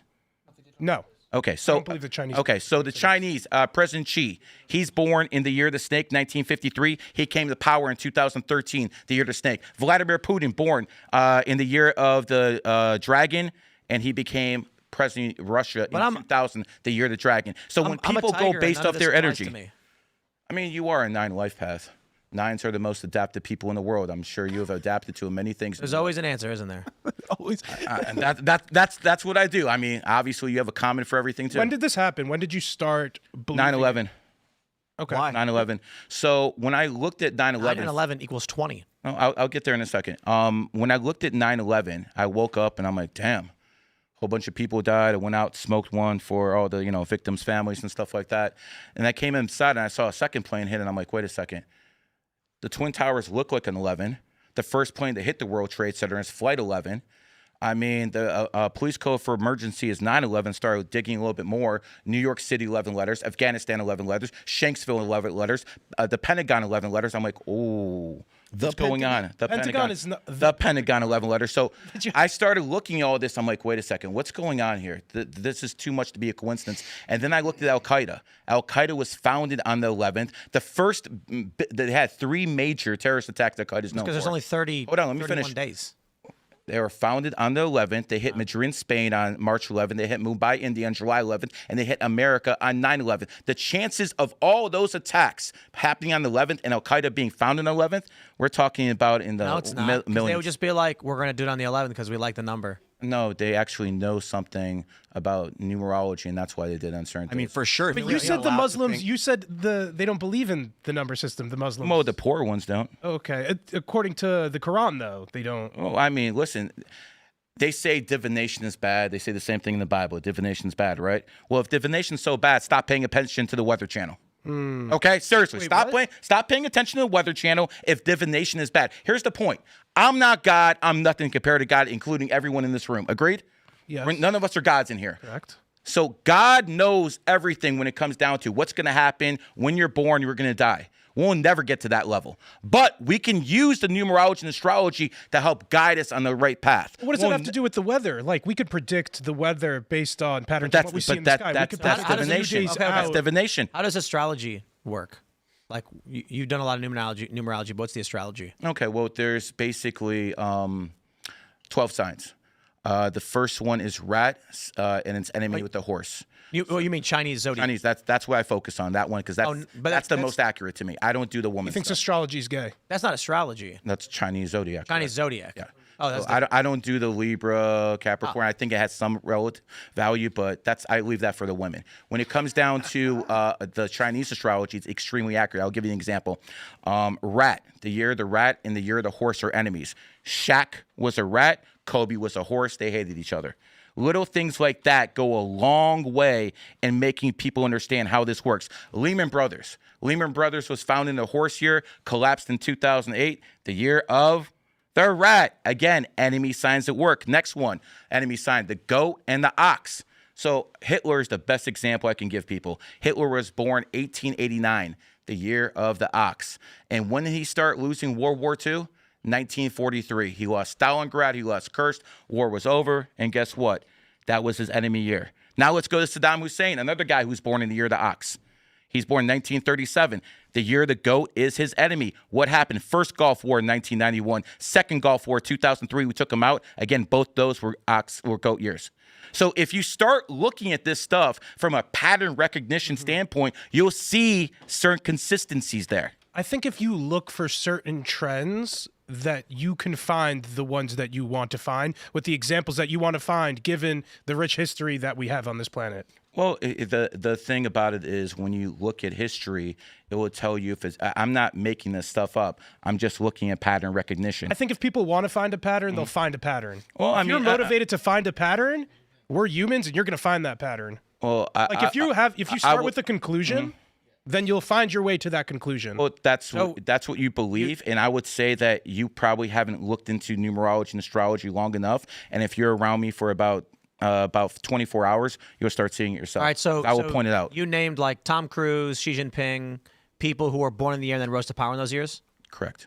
Here's Lady Gaga, Drake, Megan Fox, Usain Bolt, Lindsay Lohan are tigers, but they were all came to prominence in non-tiger years. Lady Gaga in a dragon rat year, Drake in an ox and tiger year, Usain Bolt in a rat and ox year. There's no match. Then you have dragons: Rihanna, Adele, Emma Stone, Rupert Grint. Rihanna and Adele exploded into pig, ox, tiger. Dragon year was too early for a dragon year, and in 2012 they were already famous. Of the monkeys, you've got Selena Gomez, Miley Cyrus, Demi Lovato, and Cardi B. All became famous in pig and rooster years. And then among rat years, you have Scarlett Johansson, Katy Perry, Mark Zuckerberg, LeBron James, and their breakthroughs were in sheep to tiger years. When was Facebook founded? 2005. No. When? Most Facebook was founded. Go ahead, look up. I want to make sure I'm right. Can you respond? Yeah, I can. Facebook was founded in 2004. What does that have to the year do of the with what I monkey. just pointed out? When did its stock have a major crash? When? 2022. And? That was its enemy year. You'll see So- this. So let's go through the list this year. Most okay? stocks crashed in hold on. 2022 Let me. I just listed a bunch of celebrities okay. who didn't rise to prominence in the same year as they were born, and you ignored the question. You ignored. No, I didn't ignore anything. If you want me to go into single detail about everyone's life, pick one. Let's go through the details. Lady Gaga. Okay, she's born March 28th, I believe. I don't know. She was born in 1986. What year? 1986, year of the tiger. Year of the tiger. Okay. And she became famous in the dragon year.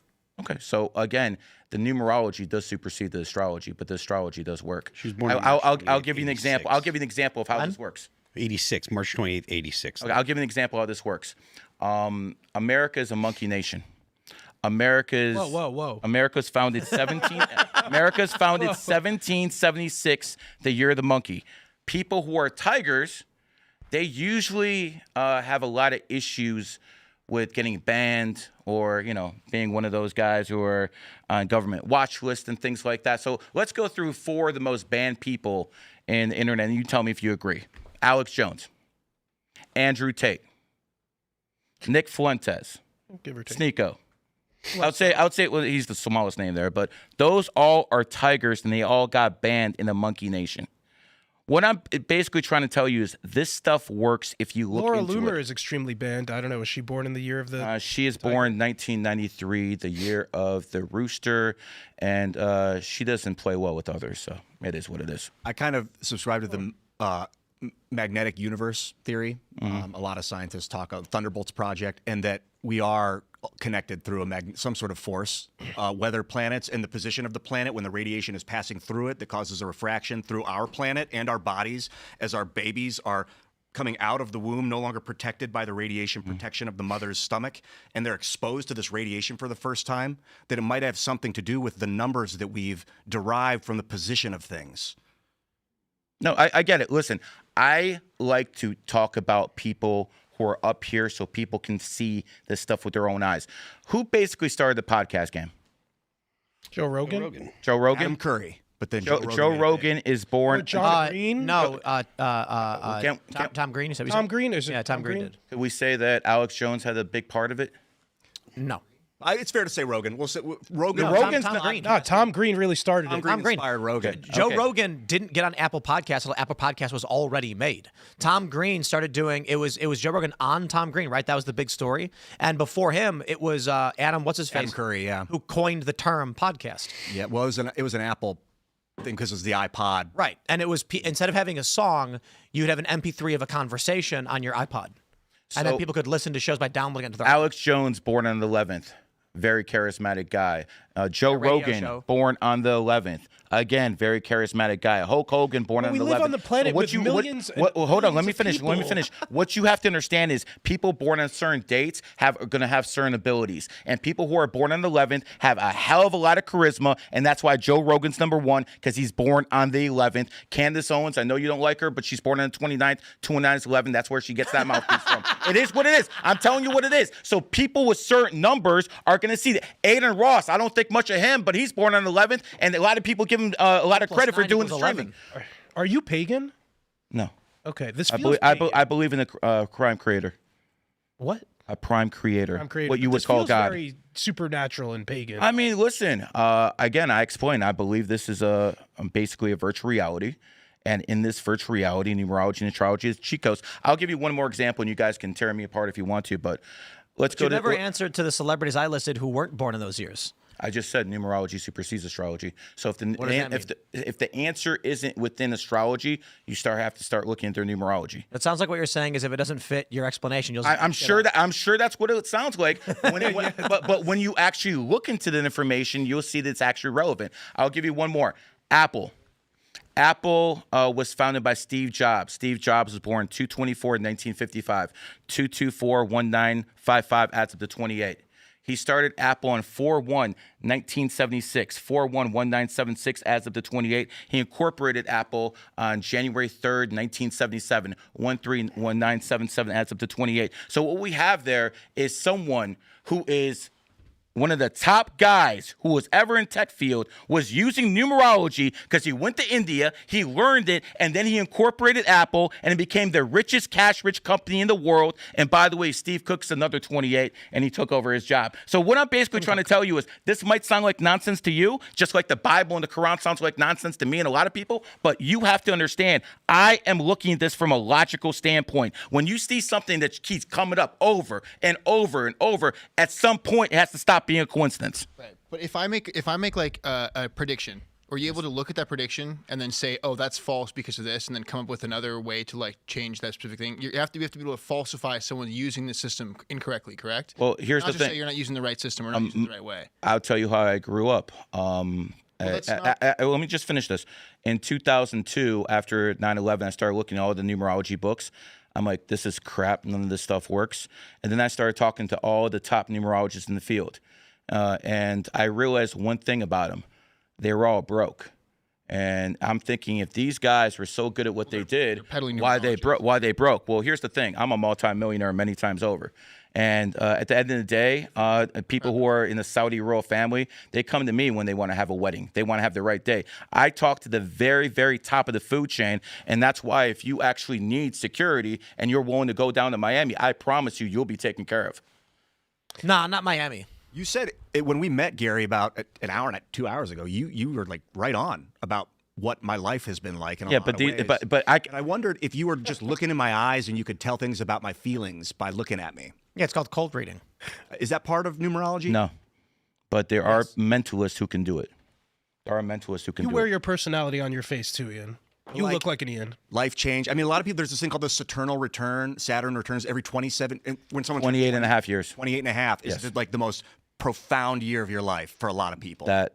Those 3 years define what the rest of your life is going to be like. I've heard many times. There is a lot of truth to that. Shane, you sound awfully quiet over there. As our resident outside of the box thinker, what do you think of numerology? And, I think what we've be heard? sober-minded, be watchful. Your adversary, the devil, prowls around like a roaring lion, seeking someone to devour. Resist him, firm in your faith, knowing that the same kinds of suffering are being experienced by your brotherhood throughout the world. Wow. Shane, You went to 1 church Peter yesterday, didn't 5:8-9. you? Shane has wrapped himself in the armor of the Lord tonight.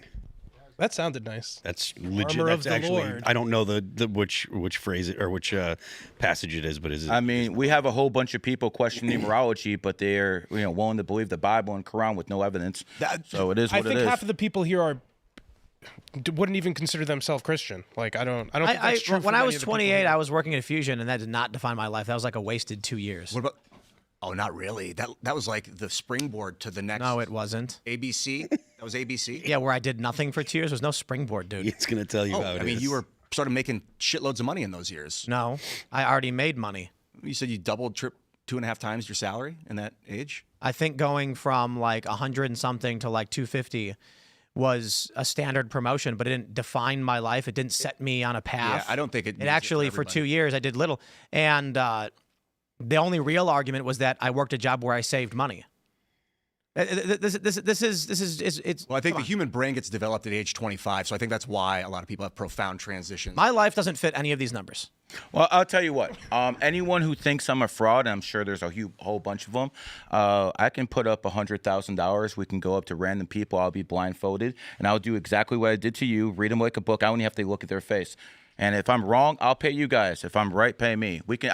Wait, so what is your contention? Hold on. Wrong about what? I mean, let's bring 100 random people, 50, whatever you want. Right, I'll be blindfolded, and I'll just give them a reading based off their birthday. They say I'm right, What does I'm that right. mean, a reading? Like, what do you ask them? I'm not going to ask them anything except their birthday, and then they're going to go into their life, and they'll tell me if I'm right or wrong. Like I gave Elaad, him. what's your birthday? Do I tell you first, or you tell me? No, I don't. I'm not psychic, bro. Okay, so September 22nd. You sound like it. September 22nd, 93. September 22nd, 93. You're at 8 life path, which means your money is either here or here. It's never in the middle. You're never going to be middle class. Either you're going to go up or you're going to go down. So what you have to understand is 8 has 2 circles around it. The middle represents middle class. That's why it's very thin. So you're either going to be poor or rich, never in the middle. You're also very karmic. You do bad things, they come right back to you very, very quickly. You have an aggressive personality. 2023, you probably had some setbacks in life. You should have had a good year this year. But one of your main things in life is you're good at building up other people. That is one of your main gifts. I think you've just been describing the person you've seen in front of you during the show. You could think that, but you could put a blindfold in front of me, and I'd say the same goddamn thing without seeing you, without ever talking to you. You do, Bill. You do Elaad. say how young I look a lot. Elaad, I hear a voice. There's someone talking to me. They care deeply about you. I didn't do that. They're telling me, tell Elaad not to worry about the money. Does that mean anything to you, Elaad? Are you worried about money? I am worried about money. Wow. That sounds right. But I wasn't doing that. I actually thought that. No, I I wasn't. thought the voice was telling you to go to Super Chats. I love I love reading horoscopes because it's like they describe everyone all the time. They're so vague. Like 12 different aspects. I'm just glad it You wasn't had a like setback you're in fired. 2023, That's bro. why I had you're a setback poor. literally every single year, always. The numbers Some more than others, brother. I think the Every thing is, single it's- year there's a setback. It's like premature to say it's fake because there's no. What you're doing could very well be cracking the code of like cymatic reality. Cymatic. It doesn't. Like there's feel a frequency based that on can be anything. measured with numbers that are producing shape of reality. All right, well, we're going to go to your Rumble rants and Super Chats, so smash the like button, share the show with everyone you know. If you do like what we do and appreciate our work, maybe the penthouse idea is a good idea. I actually like that idea because it sounds comfortable. And no, it's a good point about security. You're on top of a building; they ain't coming for you, right? That's right. So I really do appreciate everybody who's watching. Let's grab this great sponsor we got. It is Backyard Butchers. My friends, go to backyardbutchers.com/Tim, promo code Tim, and you will get 30% off plus a free turkey or ham with your purchase. That's 30% off your holiday turkey or ham. Holiday. Yo, Christmas is coming up. Are you going to have steaks?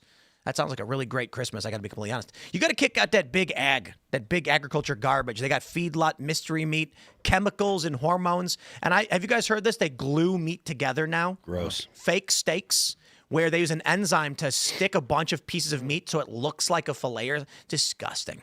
Now, we don't want that. We want real rancher raised beef. So you got to go to backyardbutchers.com. You got to get look at this steakhouse box.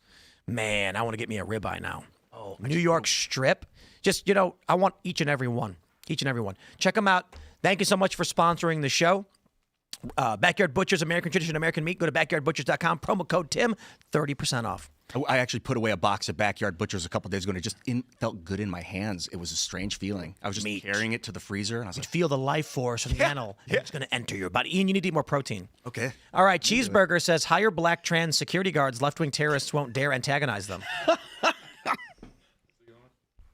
All right. Black Guitar says, I think the first live stream I ever saw was Tim running around Ferguson with Alice Sperry. Always a pleasure being a part of your audience. It's all different iterations. Trust your gut. Thank you, sir. Silent Golfer says, never give in, never give in, never, never, never. Never in nothing great or small, large or petty. Never gonna give in except to convictions of honor and good sense. Never yield to force. Churchill. Indeed. Same old man says, I, a conservative, have already called her out several times over before you said something. I am just not famous. Sorry for what happened to you, Tim. And that's what I'm saying. I'm not the first person to be critical of Candace Owens. Certainly not. But I guess I am the subject of her episode today. So there you go. Would you ever go one-on-one with her? Sure. She's great. She's Like, been on our show. have a conversation with her about stuff? So you do a podcast with her?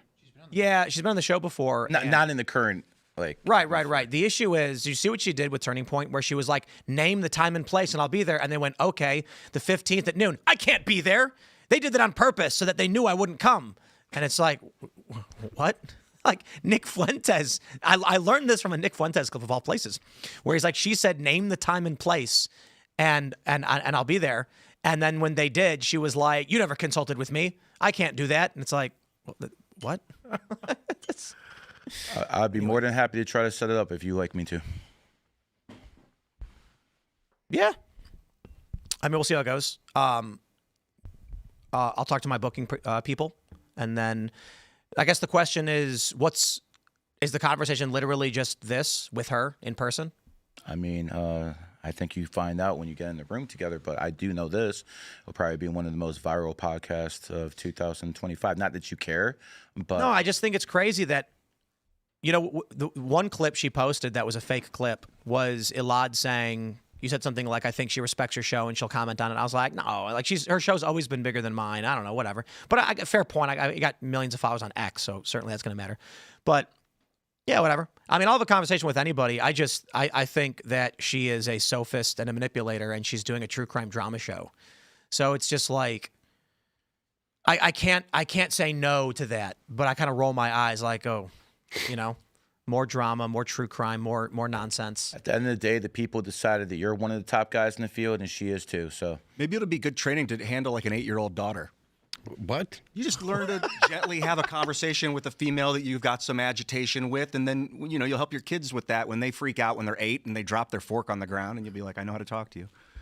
I like how her own lawyers work in a federal building, and none of her audience questioned it. No, they're fine with it. She says a bunch of fake things, like she's saying today on her show that I think I own my audience.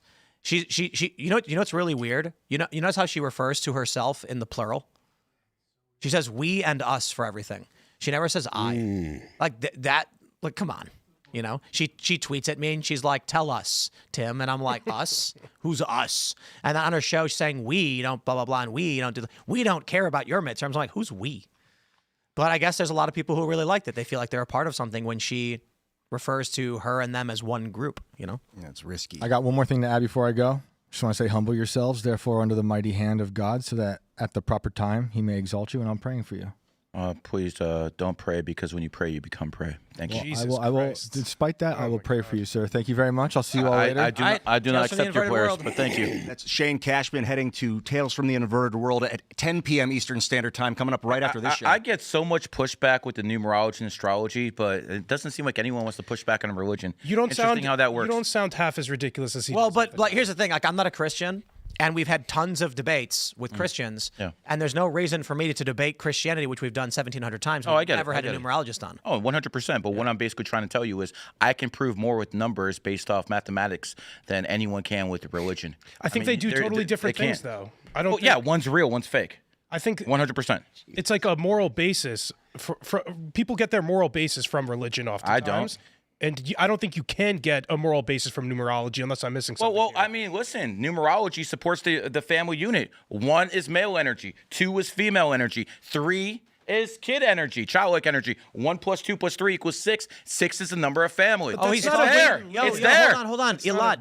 Did you ever hear about that? Like, what's that thing where like Jews use numbers that are Kabbalah. words? They do Kabbalah. that. Oh. Yeah, that's the cymatics on. I'm talking about. What's that about, Elad? I'm surprised you don't use Kabbalah instead of the Chinese stuff. Chinese stuff seems a little bit. Gematria. I mean, it's all the Yeah. same. Letterology. No, but I mean, I guess the difference for religion is like, for example, there's the 10 Commandments, and you're supposed to do that to abide by God's laws, and they're real life applications for those commandments, as opposed to one is the Father. I get you, but I'm sorry. I don't need the Bible to tell me not to cheat on my wife. I don't need a Quran to tell me I shouldn't steal or murder. Okay, I can figure that out all Why on my shouldn't own. you? I would. Wait, why yeah, shouldn't you? I would. Because, Why not? Because there's something called morality. I would And make. where's I your would make morality the argument. based off I, of? yeah, I would- My morality is based off being a Jewish man who married a Muslim woman who doesn't give a damn about any of this nonsense, and I know my numbers are real All because of your- it's going to change. Let me Yeah, tell you how this the has world's going to no- end. the- Let me tell you how the your- world's going to end. Okay, Your morality in is 2000. based on your morality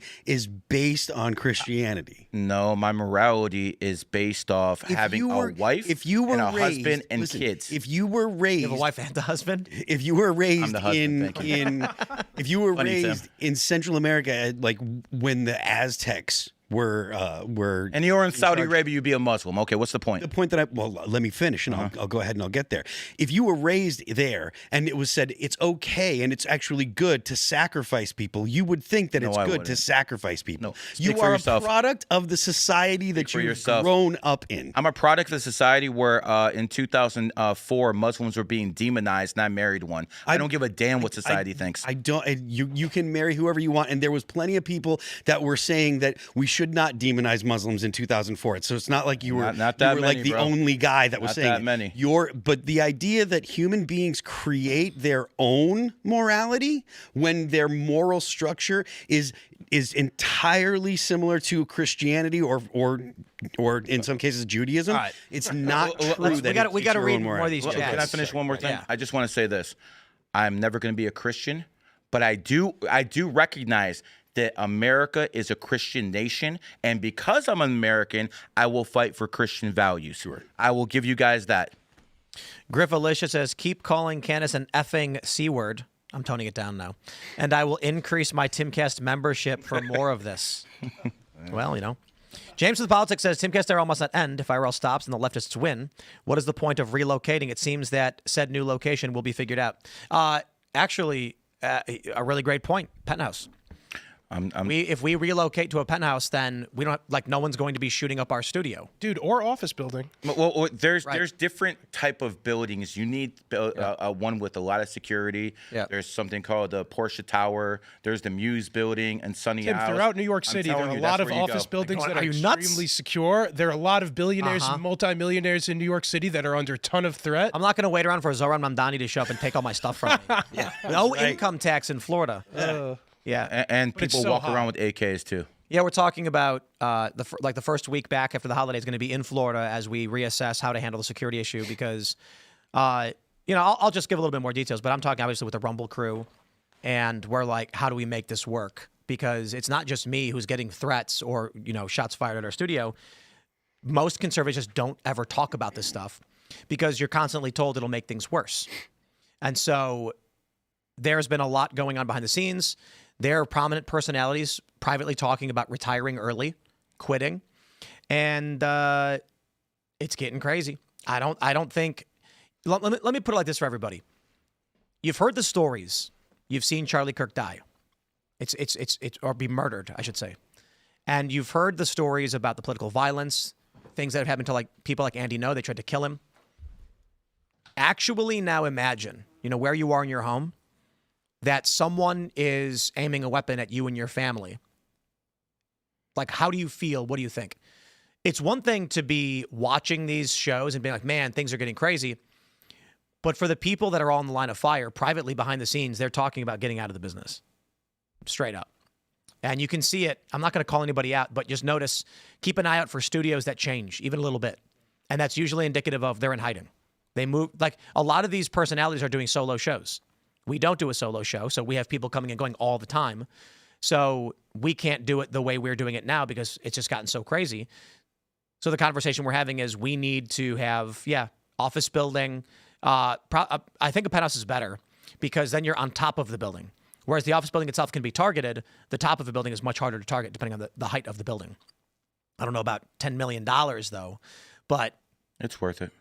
Well, maybe if someone else buys it and we use it, I don't know. I don't got $10 million. Rupert Murdoch When are you needs going to to be do a down in call. Miami? Never.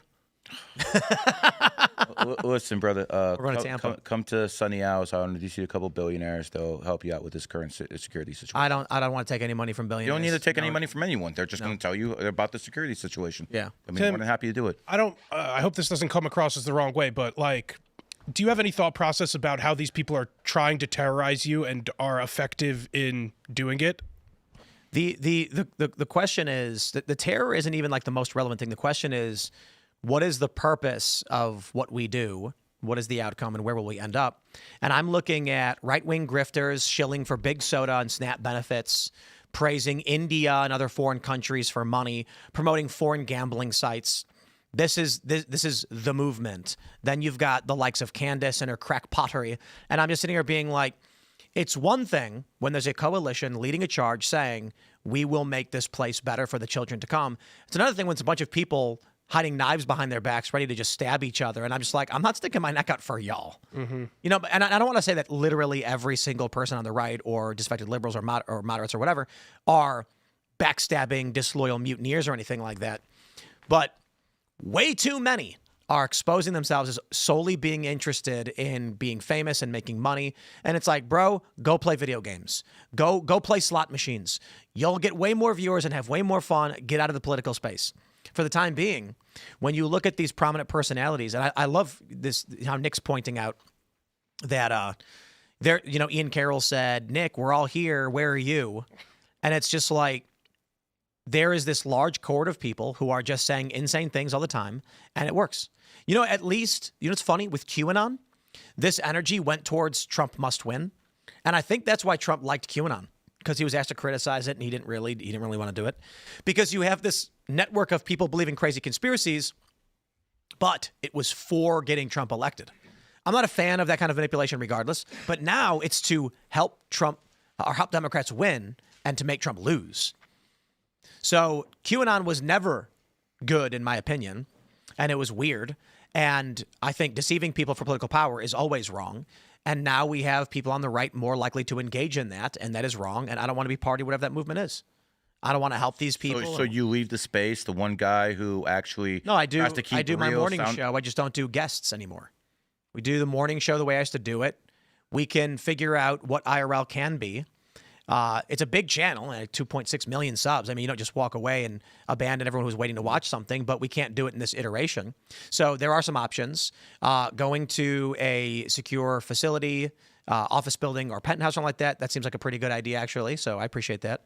And we'll have that. We're having that meeting when we go down to Florida, and we're going to be doing the show there for the week to figure out how do we do a show in a way where it alleviates these security issues.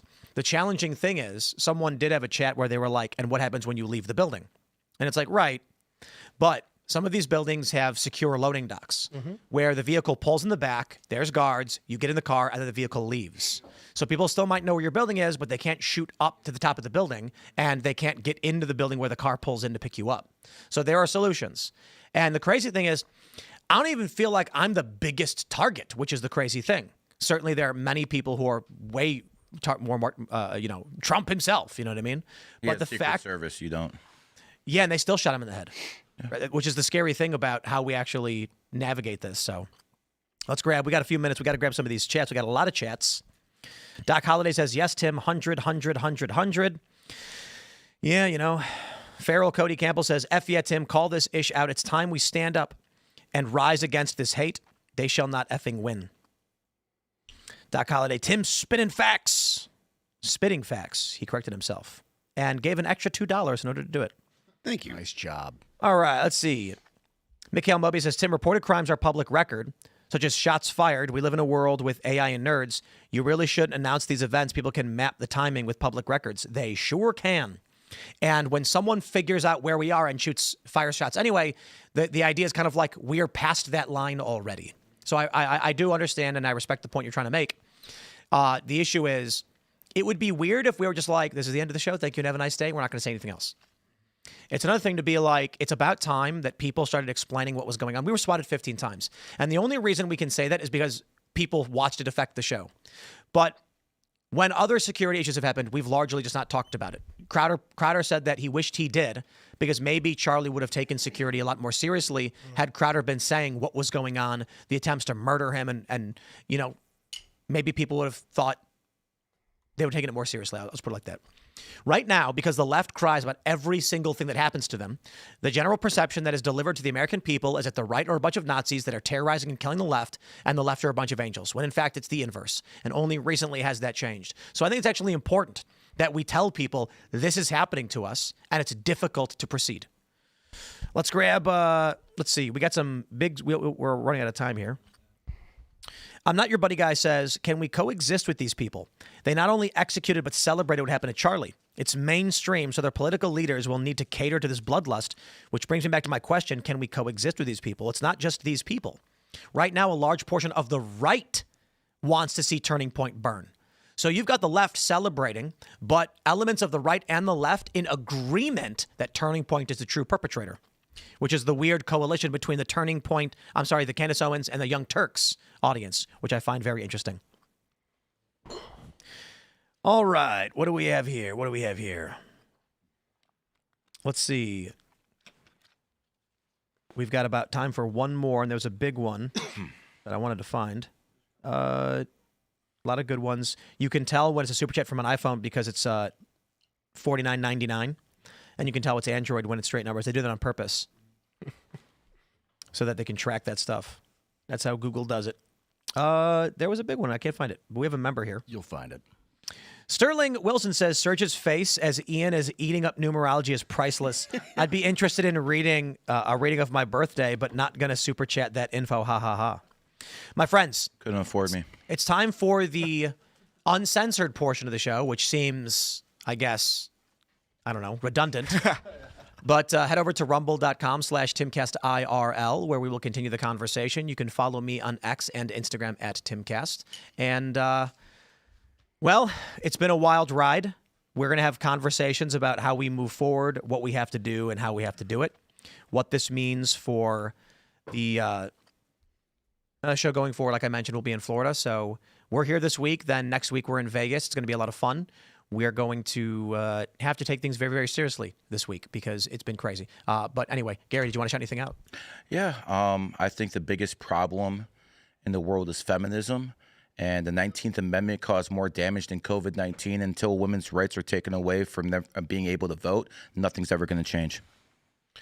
Good evening, everybody. Thank you guys for tuning in. This was a fascinating episode. I'm Elaad Eliyahu, White House correspondent here at Timcast. And Gary, you got a huge YouTube channel. The numbers guy, what is it, GG333? GG33 Academy. GG33 Academy. I mean, I can't even use my real name, Gary the Numbers Guy, because I'll get suspended for a lot of stuff that happened in the COVID era. Well, go check out override the algorithm. Check out Gary's channel because there's a lot more where this came from. And from my perspective, yes, the culture war is alive, and there is aspects of the world trying to take over the U.S. government and use the power. But we can also build technologies like plumbing that help everybody.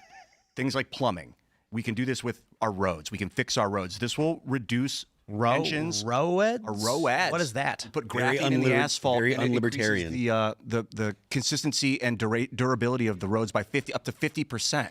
So roads can last twice as long. It reduces strain on the economy. Little things that we can do to reduce the pressure of the world and society will help alleviate whatever this cultural clash is. That will also work. So focus on things you love that can help lots of people. I don't know if that's stopping crackhead Candace, but I sure hope so. One step at a time, baby. All right, anyway, Phil. I am Phil That Remains on Twix. The band is All That Remains. You can check out a couple songs from our new record, Anti-Fragile, on Rocksmith now. Rocksmith's available on PC, on mobile, and on PlayStation. You can check out the band All That Remains on Apple Music, Amazon Music, Pandora, Spotify, YouTube, and Deezer. Don't forget the left lane is for crime. We will see you all at rumble.com/TimcastIRL in about 30 seconds. Thanks for hanging out.